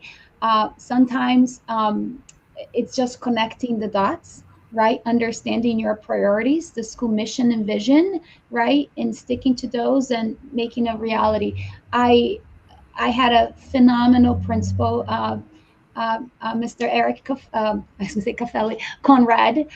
He was my principal from 2019. He was a first year principal, and I was his AP. And 2 years ago, I became the interim principal here. And this year, I'm first year principal. I have learned so much with him. And just reflecting on your question, Eric was always so intentional, and he always took the time to sit with me and talk about the priorities. And he had a glass jar with the big rocks and the little rocks, the nice visual. So we always talked about, always zooming in and zoom out back against the classroom and the needs. And I have learned so much with Eric. I'm so grateful for him. And now, last year, when I became an interim principal without an assistant principal. So I moved from being an assistant principal to a full-time solo interim principal. I had to prove myself without an assistant principal. So it was a very challenging year, but I'm very grateful because the team is wonderful, but was very, very challenging. So this year, because our number grew quite a bit. We welcome 30 more kids. So I do have a wonderful Amy Pinto. She's our assistant principal here twice a week. So I wish she was here full time, but I am still learning. I'm learning how to be a good principal for Amy, and so what we're doing, we're calibrating, right? So we had goal setting meetings we're doing together. We're visiting classrooms together. We are, and it's so wonderful when she's here. Oh my goodness, it's wonderful. Assistant principals are the best, So I think it's very important to calibrate our work and, go back to what are our school priorities, what are our district priorities, and making sure that we are aligned in this work and not giving us more work, right? We're gonna make sure we're just bridging, right? Because sometimes it feels like something new. No, like this is what we're doing, right? And these are our goals and priorities. So just streamlining those and bridging and communicating accordingly with students, parents, and the staff. So that would be my long answer. That's good stuff. It's good stuff. I know you were jumping in, Dr. Matthew. Go ahead. Definitely agree with everything that Arlette said. I think it's really important to be very clear on your purpose as a principal, given the district mandates, the district goals, and the roadmap, the strategic plan that your district has put into place. So once you have that as a principal, thinking about what is it that you can integrate in your leadership style that works for you to best help and maximize your assistant principal. But you also have to know your assistant principal. You have to know their strengths. You have to know their areas, and that takes an investment of time. Sometimes, and I tell this to people all the time, I've worked for at least 5 principals, okay, in not very many years, right? So as in this capacity as a administrator, right? So even with the principal leadership styles that you encounter along the way, if the principal is not communicative, okay, there's no slight on the principal. This is not a slight on the principal. I'm not saying that there's a deficiency. I'm saying there's different leadership styles that you as an assistant principal with, right? So that's where the reflection piece comes in. You as an assistant principal need to know that, and I love what one of your previous guests said on this broadcast. Like you always say, you're the number 2, right? But you have to be number 1 at being number 2. That has stayed with me. Okay. So again, reflecting and saying to yourself, let me learn this principle. He's coming in, she's coming in. Let me observe how she or he moves, how she or he is executing the plan. Let me ask the right questions. Let me do my homework. Let me do that work I need to do as an assistant principal to now work alongside my principal and make sure that I'm a united front. I'm supporting that principal. I'm making that principal look good. And if I may not be receiving that coaching and that mentorship, that's okay. That's okay. There's other ways to get that.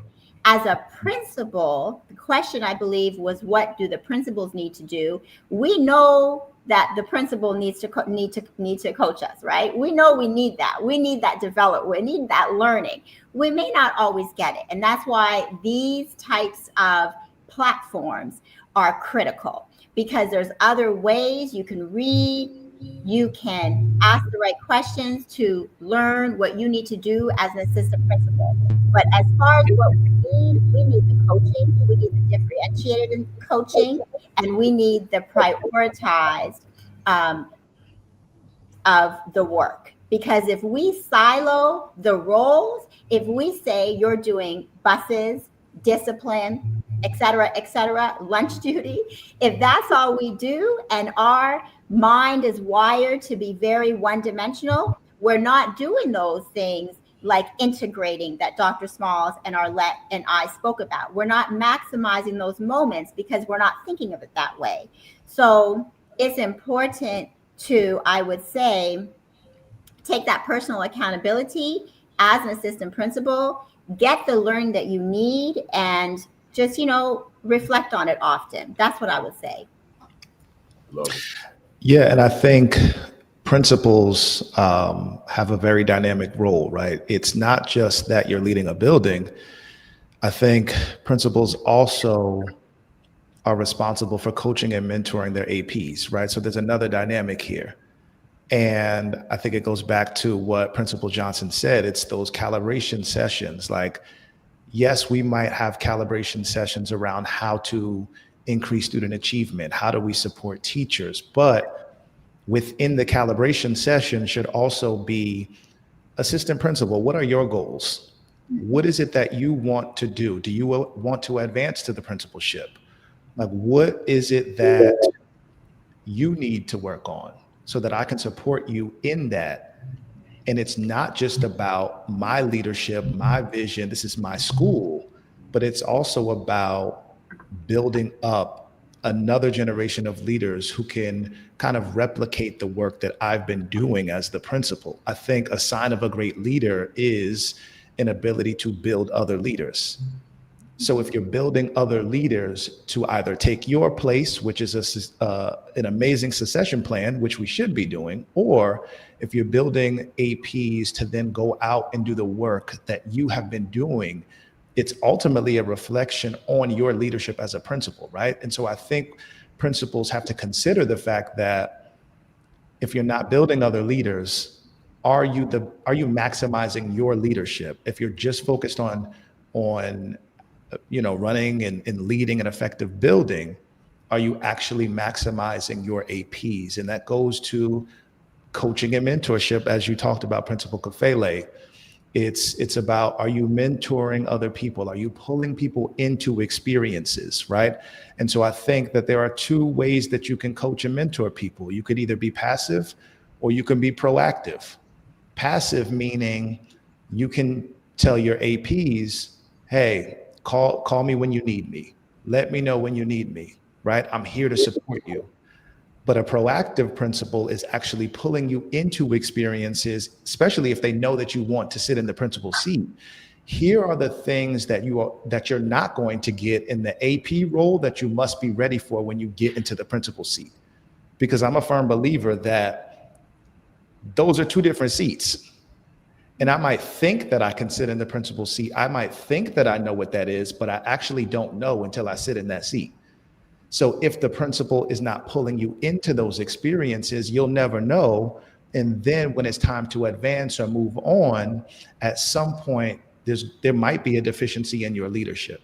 And so I think it's about that calibration session, not just focused on the school, important, of course, not just focused on increasing student achievement, of course, but your personal and professional development as an AP should be just as important as helping me to lead this building. And so I think if principals are more intentional about being comprehensive leaders who not only focus on this building and having an amazing administrative team, but having a calibration session to then say, what are your goals and how can I support them? You know what you just said had me in deep introspection while you were speaking. I'm hearing everything you're saying, but I'm internalizing you at the same time, Dr. Small, because see, and then inspiring greater. Let me put that back up here. She said, and this is not to draw attention to myself, but kudos to Principal Kafele for coaching and mentoring us every Saturday. I learned so much from you that I utilize in my practice as a VP. But it's not just me, right? And I know she understands that, or he. I don't know who that is. It's all these guests like yourselves that have come through here. But here's the point that I wanted to make. I receive emails, I would say, or inboxes, I would say 7 days a week, from people who would like to make money off of me by expanding my reach, right? So I get all these emails every day. I can, they send me all this data that I don't even know how to access myself that they have. They'll screenshot it. Here's your data with this and that and this and that. I mean, I have YouTube analytics, but they got some other deep stuff, right? But here's my point. I tell them, or I delete the email, I have zero interest in what you're trying to sell me, because I don't want access to the world. In fact, there was a time my mother used to get on me about that, and she's on here watching, about having greater access, more folks having access to the platform. Here's the thing. I don't want the world. I have no interest. If this was about money, then okay, then show me how to make all this money. But it's not about money. All I want are APs and principals and other folks who are aligned with them, go all the way to the superintendent, to watch the platform. But when folks who are not in our business start gravitating to this, and then got these weird opinions about this and that because they don't do this, I don't want them. I don't want any parts of them. Mm-hmm. I want this to be so organic and so focused on what we've been doing for the past 286 weeks. So now it gives me that opportunity to be what you just said, but not just me solo, but finding these phenomenal people like the three of you. Because I find y'all, I don't know all these people. I find y'all, or y'all find me. And I said, wait a minute. I had a young lady in Anchorage. She was so knowledgeable about so many things, but she wasn't thinking about coming on here. I said, look here, I need your contact information. I need you on this platform, right? Oh, I feel shy about that. Don't worry about it. You'll be fine. Because my hope is that with the three of you, and I'm gonna turn it back over to you in a second, that with you on and all the other guests and even my solos, that somebody is going back to school on Monday morning. And if their skill set hasn't elevated, they're more inspired, right? Or they feel more encouraged, or they feel more empowered to do the work because somebody said something like a backpack full of dreams. Are you kidding me? That's going to change the thinking. And that's the whole intent, man. So then you take that right back to what you were just saying in terms of how we do that in the building, right? And I'm gonna throw this piece in here because it's so relevant. Like Dr. Smalls. So for those that don't know, he has his own podcast where he's talking to aspiring administrators, right? So once again, coaching, he ain't looking for the one that loves the New York Giants, that has nothing to do with education to be a part of that, who may have some weird opinions on something and never did this in their life, but everybody's got an opinion on education. I don't want them. I just want people who understand this work. Dr. Donna Ford, a legend in education, is on here right now. She's not a principal, but she's a world-renowned college professor. Written more books than I could ever list, more articles than that's the kind of people, right? And she's been a guest on here, right? So you just got me fired up with that response, Doc. So y'all forgive me for all that. You got me fired up, man. I'm just fired up. I'm fired up. All right, let's go. Next one. We got 4 altogether. This is number 3. What do you say? And this kind of builds on the previous one. What do you say to an AP out there who's hungry for real leadership exposure, but their principal is seemingly unapproachable? Kind of building on the previous one. Unapproachable. So so now I'm AP. All right, whatever. I'll just do the best I can. And I might say that was me. Go ahead. I think you have to start figuring out what type of visibility you actually want. Like, what do you actually want from your principal? Because I don't want APs to make the mistake of thinking that they need validation or they need to be like have a stamp of approval from one individual, and you start to tie your destiny to somebody who might not actually have a say in where you're going, right? I'm a firm believer that our steps are ordered. And so if you are somebody who is trying to get to the next level, it might not be even connected to what your principal can do for you. Maybe they can't do anything. Maybe they're not going to be the one to open the door for you to sit in that principal seat or for you to get to the next level. And so maybe you're knocking on the wrong door. Maybe you need to start doing what Dr. Matthews said, is making those authentic connections with people online so that you can start to get your name out there in that way. Maybe you start making connections by going to conferences, right? That's how I met Dr. Matthew and so many other people. Maybe you need to figure out, read some books in terms of building your instructional leadership, right? I think it's important to continue to revamp your resume. But what are you doing? Not making excuses and using that as an excuse to say that, oh, my principal is not doing X, Y, and Z. Well, it's not their responsibility. It's yours. It's yours, right? And so again, I feel like we cannot tie our destiny to people. You have to figure out ways to make it work, right? You got to figure out a way to make it work. That's it. It doesn't belong. We have to get out of the mind frame of thinking that gatekeepers are going to open a door. Maybe they will, maybe they won't. But what are you going to do in spite of that, right? Take the power back and stop giving it to people. I ain't gonna say that. I'm gonna start preaching. So go ahead. No, that's so good. And just going back to your book too, our job, our kids' job is to learn, and our job is to improve student achievement and the continuous growth, right? As an AP, as a principal, I think we have the same goal, right? So I think that every school has a school improvement plan, and you are part of that plan. You have roles and responsibilities in that plan. If you go to that plan, I'm sure it doesn't say lunch duty, I think it's always should be focused on high quality instruction. So I think it's very important to have that conversation during your goal setting meeting with your principal and say, this is how I am going to support achievement and continuous growth in this school. And this is how I would like to support the team. And you come with a research-based, information and what it works. Certainly collective teacher efficacy is one of the highest indicator.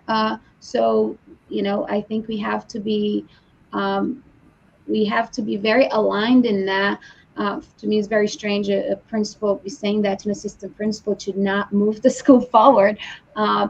And I think those are the conversations, and how, and set a goal for yourself, right? You have the goal setting meeting. What's your purpose?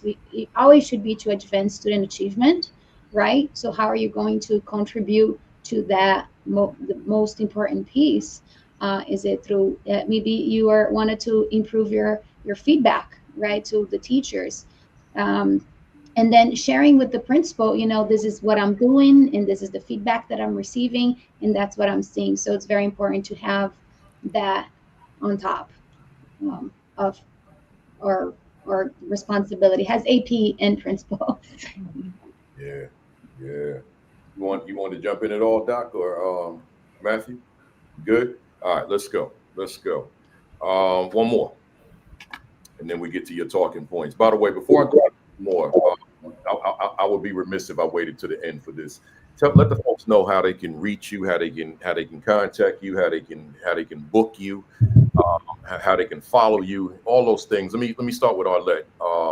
I don't know if you're ready to get out there and do any consulting, but I'm sure that You inspire me. Maybe I'll have to. But I'm on Facebook, and I'm under Arlette Mello Johnson. So I'd love to connect and continue to learn. So I'm on Facebook. there you go. Let's go with Dr. Matthew. So right here is Dr. Sonia A. Matthew on LinkedIn. And then I am on Instagram, Youth Doctor. And then I'm on X, also right here. No, actually, it's Sonia Matthew 2 on X. All right. Say that one more time. All of them or just the last one? That last one. Sonia Matthew 2, the number 2 on X. All right. And then Dr. Smalls. I am at Donovan Smalls 2 on all social media platforms. My website is donovansmalls2.com. My book, Beyond the Classroom, is on Amazon, and the Aspiring School Leader podcast is on YouTube, Spotify, and Apple Podcasts. And do you travel to do any speaking yet? Not at the moment, but if there's an opportunity, I'm always open. All right. So keep in mind if you're hearing Doc Smalls and you thought, hey, this guy might be a good speaker for our convocation or or our conference, whatever, he'll come out if he can make it happen with a school day, right? So just keep that in mind. Good stuff. Let's hit this last one. There's an AP out there who's beloved by the entire staff due to their ongoing support relative to student behavior. So this AP is very supportive, but this AP is not necessarily viewed by staff as an educator and thereby an instructional leader. How might this AP? So they love this because you got everybody's back, right? So how might this AP change the perception that staff have of him or her as just supporting them, but not as an educator, right? Or instructional leader? Anybody jump on in here. I'm just going to say your competence is what breeds confidence, right?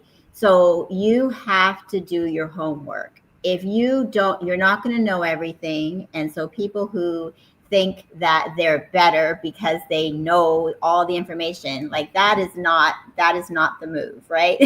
I know sometimes people, going back to your point, Donovan, people will try to make you think that you're not good enough, but we can't listen to those voices. We have to internalize and tap into our own gifting, and that requires learning. So learning is a form of growth, right? So learn what it is you need to learn in your school to be more competent with instruction, whatever that is. It may not mean that you're not, if you're perceived as not being instructionally sound, it doesn't mean you're not instructionally sound. It's just the perception, but perhaps there are areas you need to grow. So face the facts and do the work and show up and win. Show up and win. There's your book. I'm serious. I mean, think about that, Doc. Show up and win. Because see, on the one hand, we could say show up. All right, but then what's that mean? Mm-hmm. Show up and win. It might be your title. Yeah. It also sounds like a great monologue as well. Absolutely. Y'all know I've been writing, man. I wrote, when Arlette was talking about the backpack full of dreams, I wrote a backpack full of dreams monologue gem. That's what I wrote. That was the first line that I have here. Yeah. That's a big one. Anybody else want to jump on that? Yeah, I think that perception isn't always reality, right? Like Dr. Matthew said. However, if the perception is that you are a full-time disciplinarian, I think you have to do some self-reflection and ask why. Like, what am I doing as an AP that's contributing to that perception? And how can I change that? I think you can start changing that on Monday by doing that self-reflection and aligning yourself with the thing, like do the things that instructional leaders do. Get better in terms of your coaching and feedback, but are you even having those type of conversations? When was the last time you've actually been in a classroom? When was the last time you had an instructional conversation? I think when you start doing the work that instructional leaders do, the perception will change, because the staff, they are paying attention, whether we believe they are or not. So they know who the full-time disciplinarian is, and that's probably why they continue to bring students to that person, right? But they also know who is more vested in improving teacher practice, in improving student achievement, and they're going to go to that person as well. And so I think you can contribute, we definitely contribute to the perception of staff, and we have to do the things that instructional leaders do, and that will actually change their perception. We can change their perception at any time. It's just, are we going to be self-reflective and actually engage in that work? Absolutely. Absolutely. Good stuff. Anybody else? Are we good? I'll join in. I think we have that perception that you're creating a climate that's conducive to learning. You're doing really well. Just keep going, okay? Because, but you must be an instructional leader. That's a very important. Again, the goal is for our kids to learn, right? And learn important skills that will help them to be successful in life, right? And that's a very important job. Another suggestion would be to really engage during those data team meetings, collaboration meetings, during the PPT process, during the multi-tier support system conversations. Also engage with the literacy coaches, the numeracy coaches, engage with the district level, humanities director, everyone, they're a phone away, and I think it's very important. We don't need to be perfect in all the areas, but I think we need to know and to have that influence, right, to connect with other people who can help us continue to elevate the work. Because I believe we all have areas that we must grow, right? And I think I think you always say, Principal Caffelli, self-assess, self-reflect, and then tell the other two. Self-adjust, self-improve. Self-improvement. Thank you. And they call the mirror, right? And you know what I think is really important too, to have really a growth mindset and be open to feedback. Sometimes that's hard for people, because sometimes you're thinking you're doing something that's having a greater impact, but it's not, but then it requires you to self-reflect. And sometimes, those are the people who will tell us, and then you change and it's better. So, and it's okay. And that's life. We continuously evolving. That's what's the beauty of, there's always another day. The sun will rise again, and it's another opportunity to learn, grow, and lead together. So and that last part, Arlette, Principal Johnson, that's important, because the work can be so challenging. It can be downright overwhelming. Too much. But when you put it in that context, but the sun will rise again. We get another opportunity. That's the beautiful thing. We get a reset, regardless of how challenging the work may be, and wherever those challenges are coming from. We get a reset. The sun will rise again. The key is the journaling. Did we journal why the day was so challenging, and then formulate a plan on how we're gonna move forward? Yeah, but then when you think about your why, right?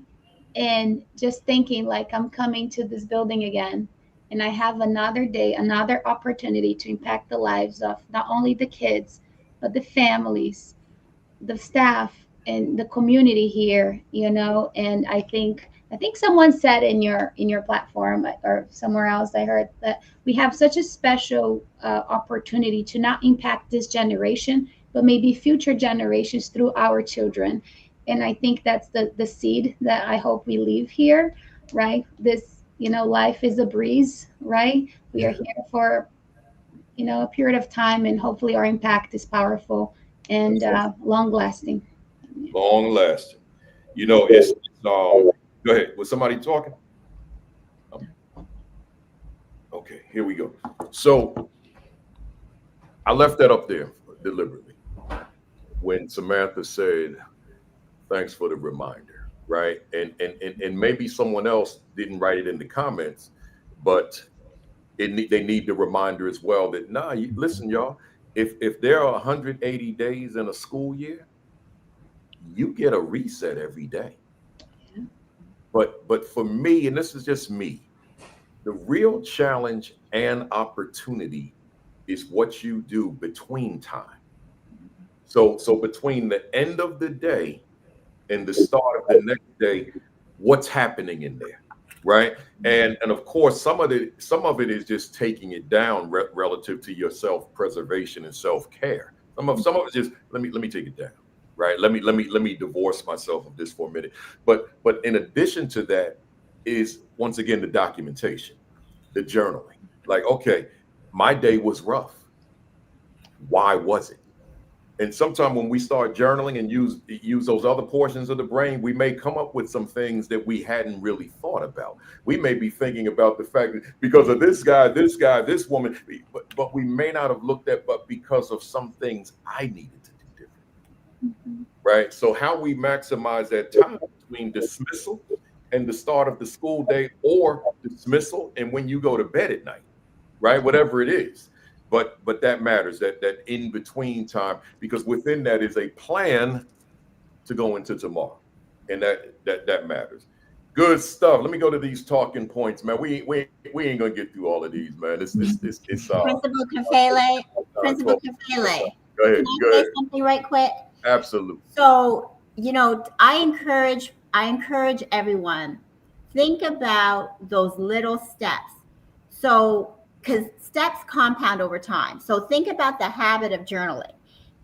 It's hard, right? If you're not a person who journals, right? If you're not a person who writes, but just like you said, your brain, it does something to the neuroplasticity in your brain. Okay.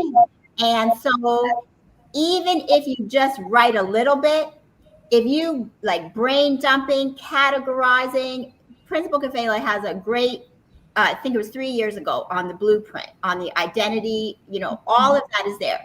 In your book, there are 50 questions. Even if you just took, I have it right here. I have it flagged. It's on page, it's chapter, what it is. It's all about time.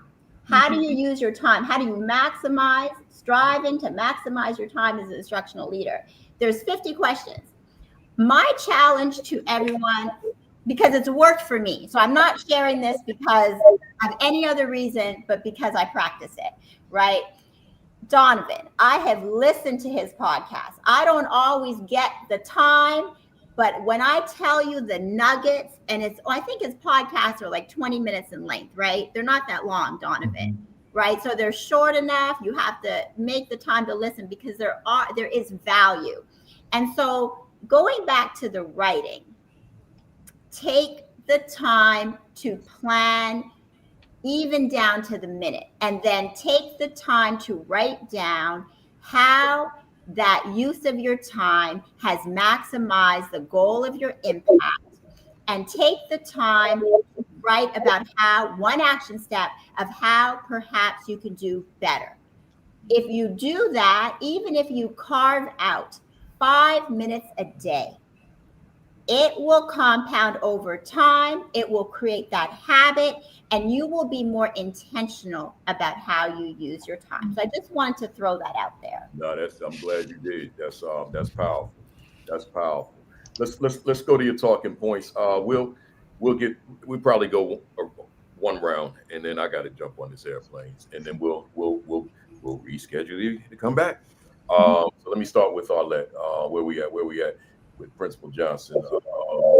Banners. Okay, here we go. So let me read the first part from the screen, and then I'll give you the rest of it. So supporting, this was under the banner of instructional leadership, and she says supporting the principal in cultivating collaborative teacher efficacy in a systematic way turns our school into a true pedagogical learning lab where coaching, collaboration, and now here I go with the rest, data-driven reflection help every educator and student learn, grow, and lead together.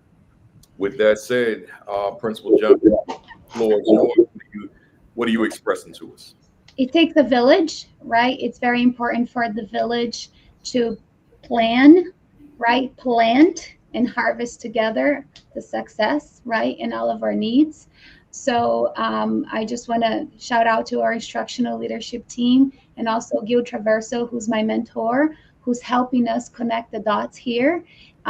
So I talked a little bit about our instructional leadership team that we're visiting classrooms. Those visitations has been life changing in the school. It's just creating such a great vibe because we talked a lot about those nuggets. So it's teachers visiting teachers and getting nuggets and celebrating our students, right? And giving ourselves feedback and also celebrate all the great things that are happening. So our focus is, clear, objectives when we're teaching, making sure you're following this scope and sequence. And then when you come back, and it's nice because everything is aligning now, right? When you go to the data team meetings, we are using what we are learning from the instructional leadership team to create those goals, analyze through that lens. So it just creates a really nice learning lab for our team because, as you know, learning is constantly evolving, right? So right now there's someone researching and maybe will come back to us and we're going to learn new ways to do things. So very important to have that growth mindset and continue to provide each other feedback. So we have our data teams on a weekly cycle. So 1 week is about math, 1 week is math. The following week, we connect with our special education team, our multilingual teacher, and our social worker comes. Then we talk also about attendance. And the following week is social studies, science, and purposeful play. So we're constantly connecting the dots, right, and improving and refining. So I learned so much from our teachers, and they also learn from each other. So this work is an important work because we all have the same goal. So it's make sure we're all walking together. I just love the humility of being able to learn from the folks that report to you, right? Being able to learn from the teacher, not just I'm the Almighty and I've got all the answers. But nah, like I used to tell my staffs all the time, I know I am not the smartest person in this room, meaning a staff meeting. I ain't nowhere near the smartest person in this room. I just happen to be the leader, but I gain an intelligence because of the intelligence of the people who were sitting in those seats. Right? See, my ego will not prevent me from being that guy. It's just like if I'm out speaking somewhere. I know that there are folks intellectually who can run circles around me. I'm just blessed to be the one on the platform. But I don't have to pretend that I'm the smartest person in the room. Just like this platform, I ain't the person of the 4 people I'm looking at right now, meaning myself and the 3 of you. I know that, right?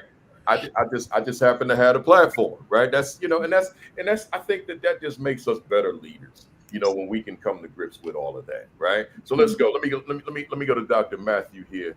She kept it real short and simple. She said, "You are not successful despite your past, but because of it." Break it down.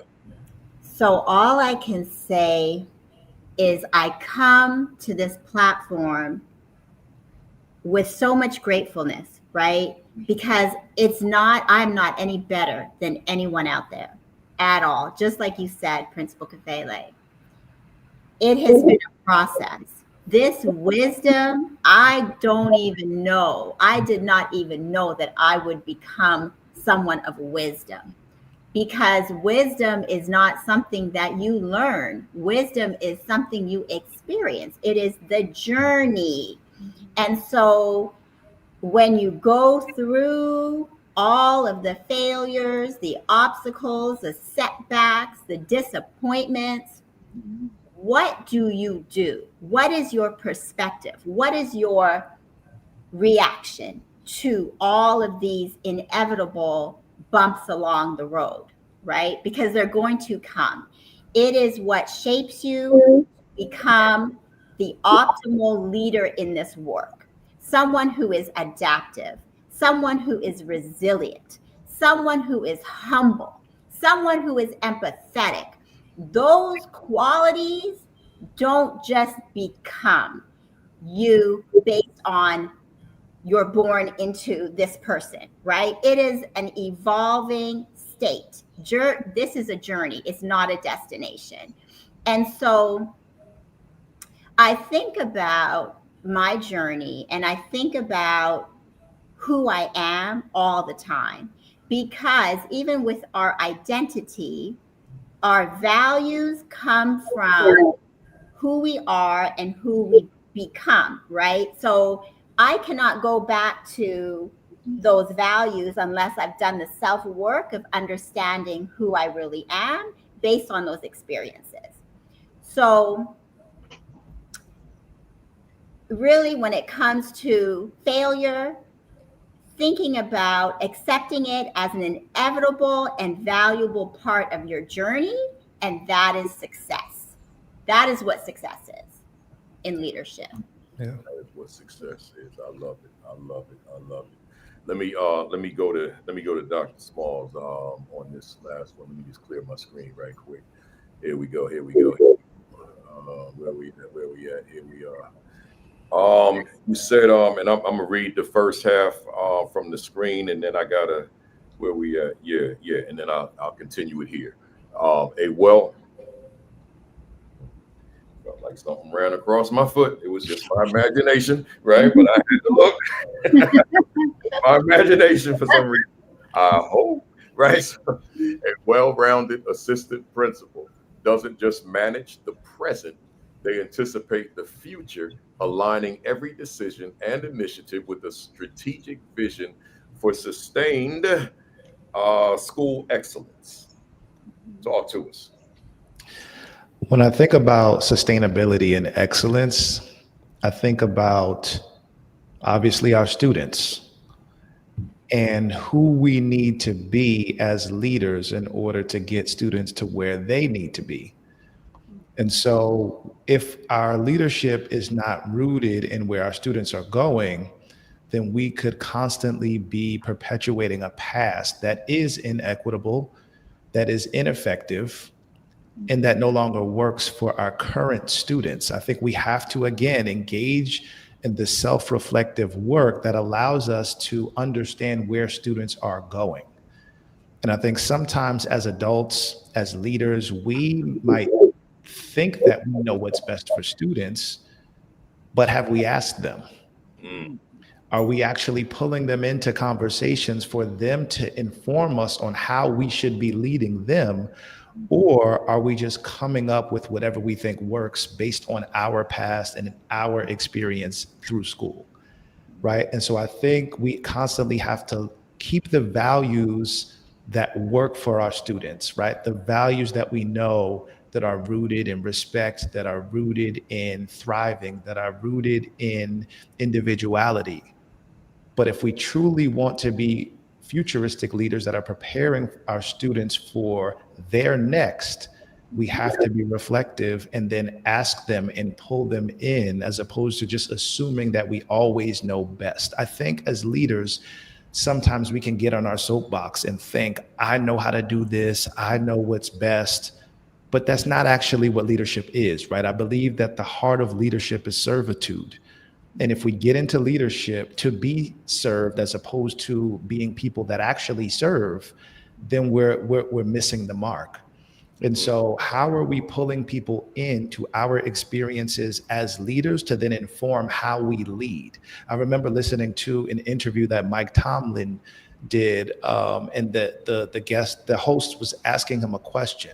Who do you need to be in order for your team to be successful this season? And he said, I need to be who the players need me to be. And I think if we take that approach, then our students will succeed and they will thrive. If we are constantly looking at who do I need to be for the students and for my teachers to thrive. If we take that approach, then we don't miss the mark. I love it. I love that response. I think I even heard it on the Pivot podcast. Yeah. And yeah, that's one of my regulars. Right. So good stuff. Good stuff. Hey y'all, let's I'm gonna reach out to you for a part 2, and I guess for Dr. Johnson and Dr. Mack, it'll be a part 3. but I want to keep the three of us together, the four of us together. So I'll reach out to you. But let's do these rapid fires real quick. I got time before I run out of here. I got to return a rental car, got to take the shuttle to the airport, and I got to check in my baggage, and then I got to go through security and all that. But we gonna make this flight, right? So let's go. Let me start with Dr. Smalls on this one. Do you feel that education is currently on the right path for underserved children? Partially. And I should have said, y'all know these are rapid fire, man. Right. Okay, so here we go. Do you feel that true equity can occur in America's schools for Black, brown, and other underserved students? It can if we are intentional. Does Dr. Donovan Smalls' second work contribute to the progress we desperately need? Absolutely. If you could do a reset on your life, would your line of work be different or the same? It would be the same. This is what I've been called to do. Why do you continue to do this work? Because I've been called to do this work, and I enjoy seeing the success of teachers and students. What particularly fires you up within the work that you do? Seeing students thrive, seeing my young children growing up now and wanting to be the best that I can for them and for the children that come under my leadership. And what do you dislike about the work you do? The politics and the spiritual warfare that comes with leadership. Love it. Let's go. Let me go with where we at with Principal Johnson. What has been your greatest victory in your work thus far? 100% of my students learned to read and write in English and Spanish in 10 months for 6 consecutive years. Oh, wow. What was your greatest mistake in your work thus far? Not collaborating enough on certain areas. What has been your greatest challenge in the work thus far? Balancing work and family. Are you proud of your first year as an assistant principal? No. The next one is a little awkward, and you probably know what it is. Are you proud of your first year as a principal, which is right now in real time? I really am. I really am. Very good. Who inspires you in your work? My mother. You? I appreciate it. What book would you recommend for the fam out there this afternoon? I have yours right here. Oh, man. And I also I got this from Dr. Diorio, our district. We're starting this one this month, Street Data. That's good. That's good. That's good. That's a good one. And Dr. Matthew, what do you want to accomplish that you haven't accomplished yet? Be a principal. Are you satisfied? I'm looking forward to that day too. I might. Me too.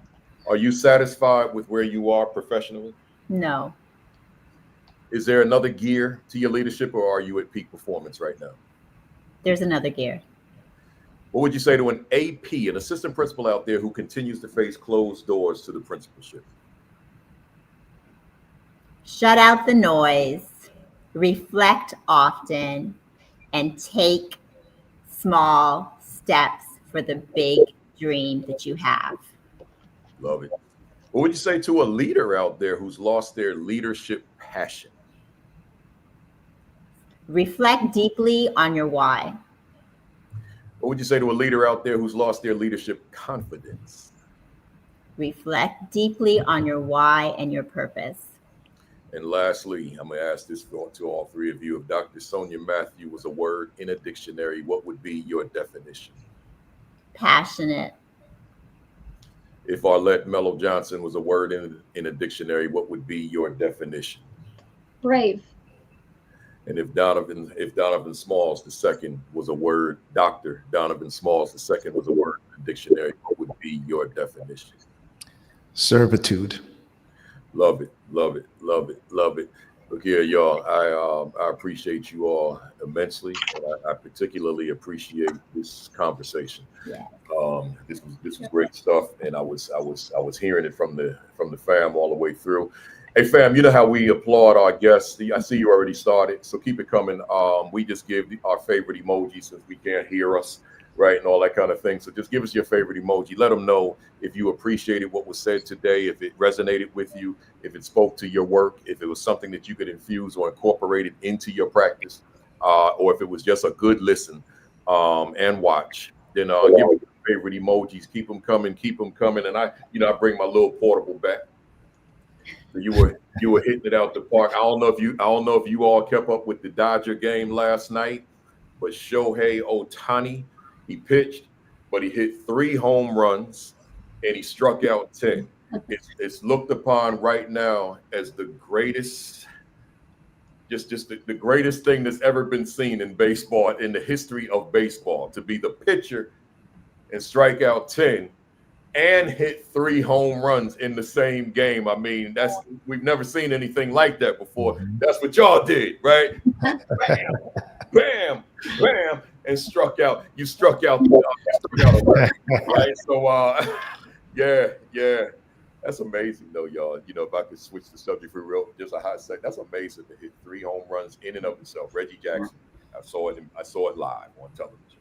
But the pitch and strike out 10. That's some kind of talent right there, right? So good stuff. I never thought I'd talk about Shohei Ohtani on this platform, but here we are, right? So good stuff.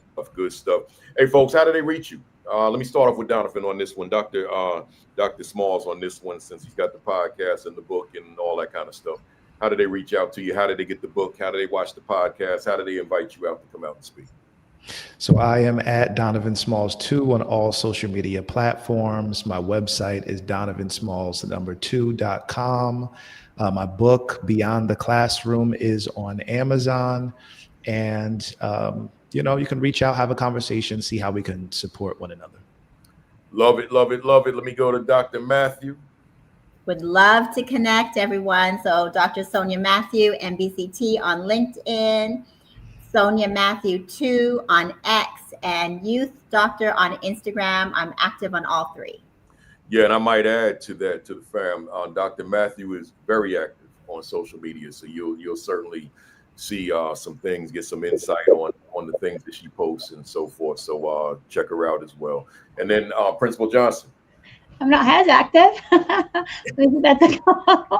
but I'm on Facebook, Arlette, T, Mello, L, Johnson. And thanks again, Principal Caffelli. This has been wonderful.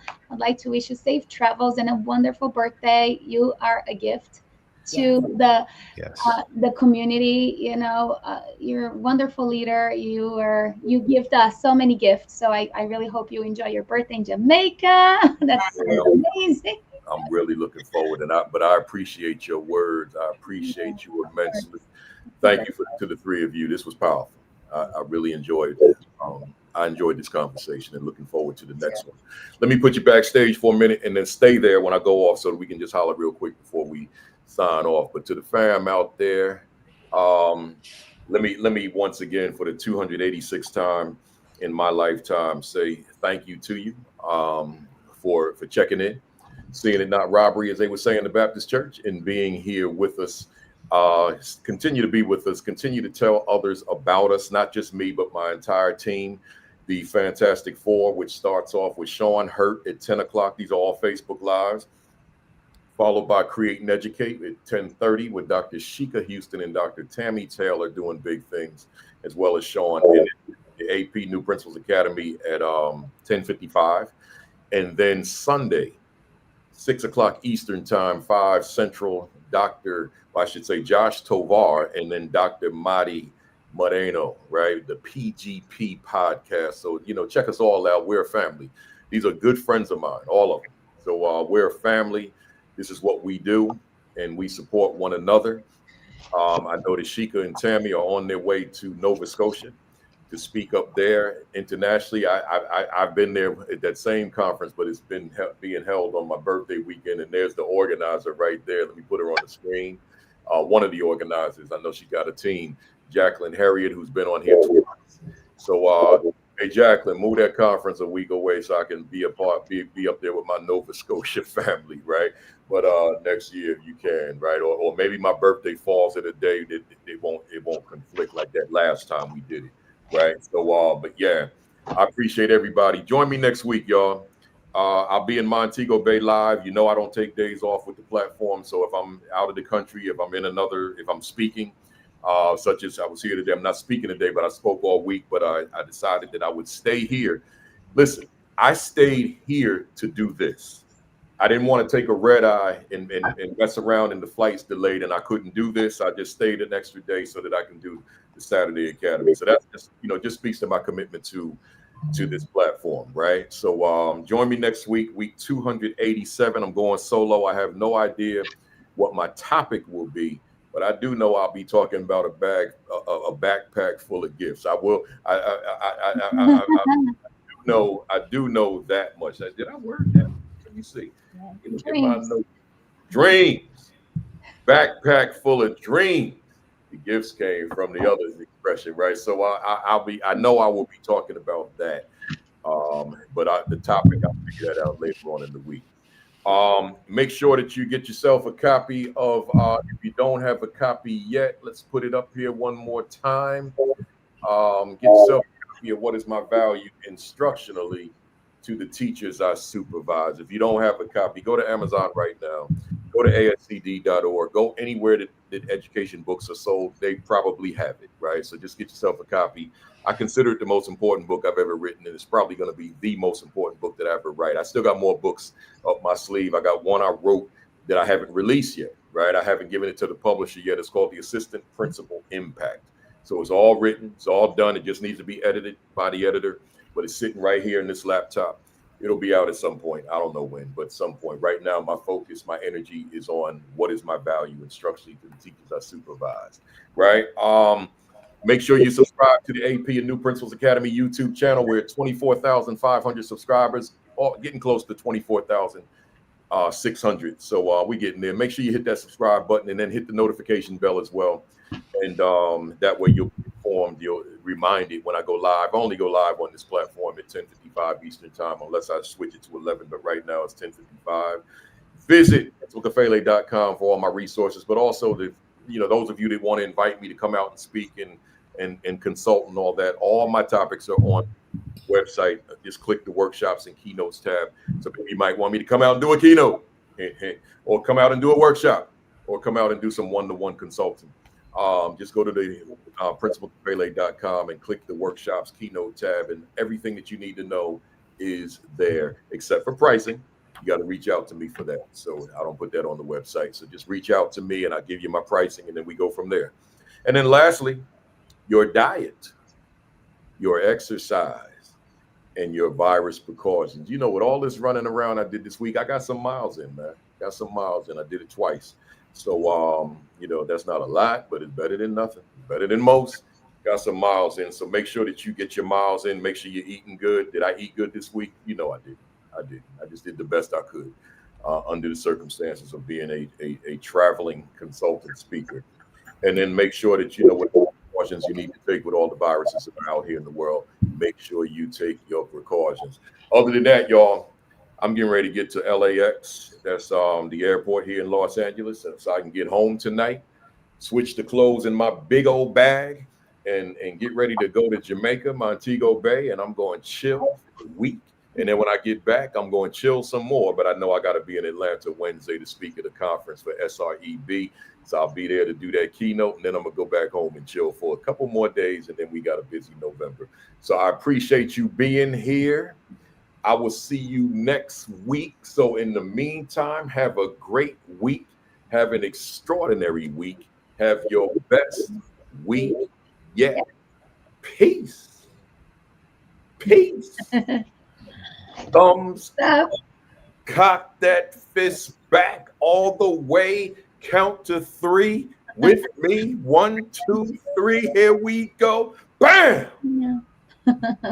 I see y'all next Saturday, man, in Jamaica, 10:55 Eastern time. My birthday is Wednesday, so by the time you see me, I will have reached that milestone, 65. That's old man status. But I'll never look 65. Y'all know you think I'm 45, man. You think I'm 45. I see y'all later. Stay strong and keep the TV news off, man. That stuff might stress you out, man. All right. Take care, fam. Yep.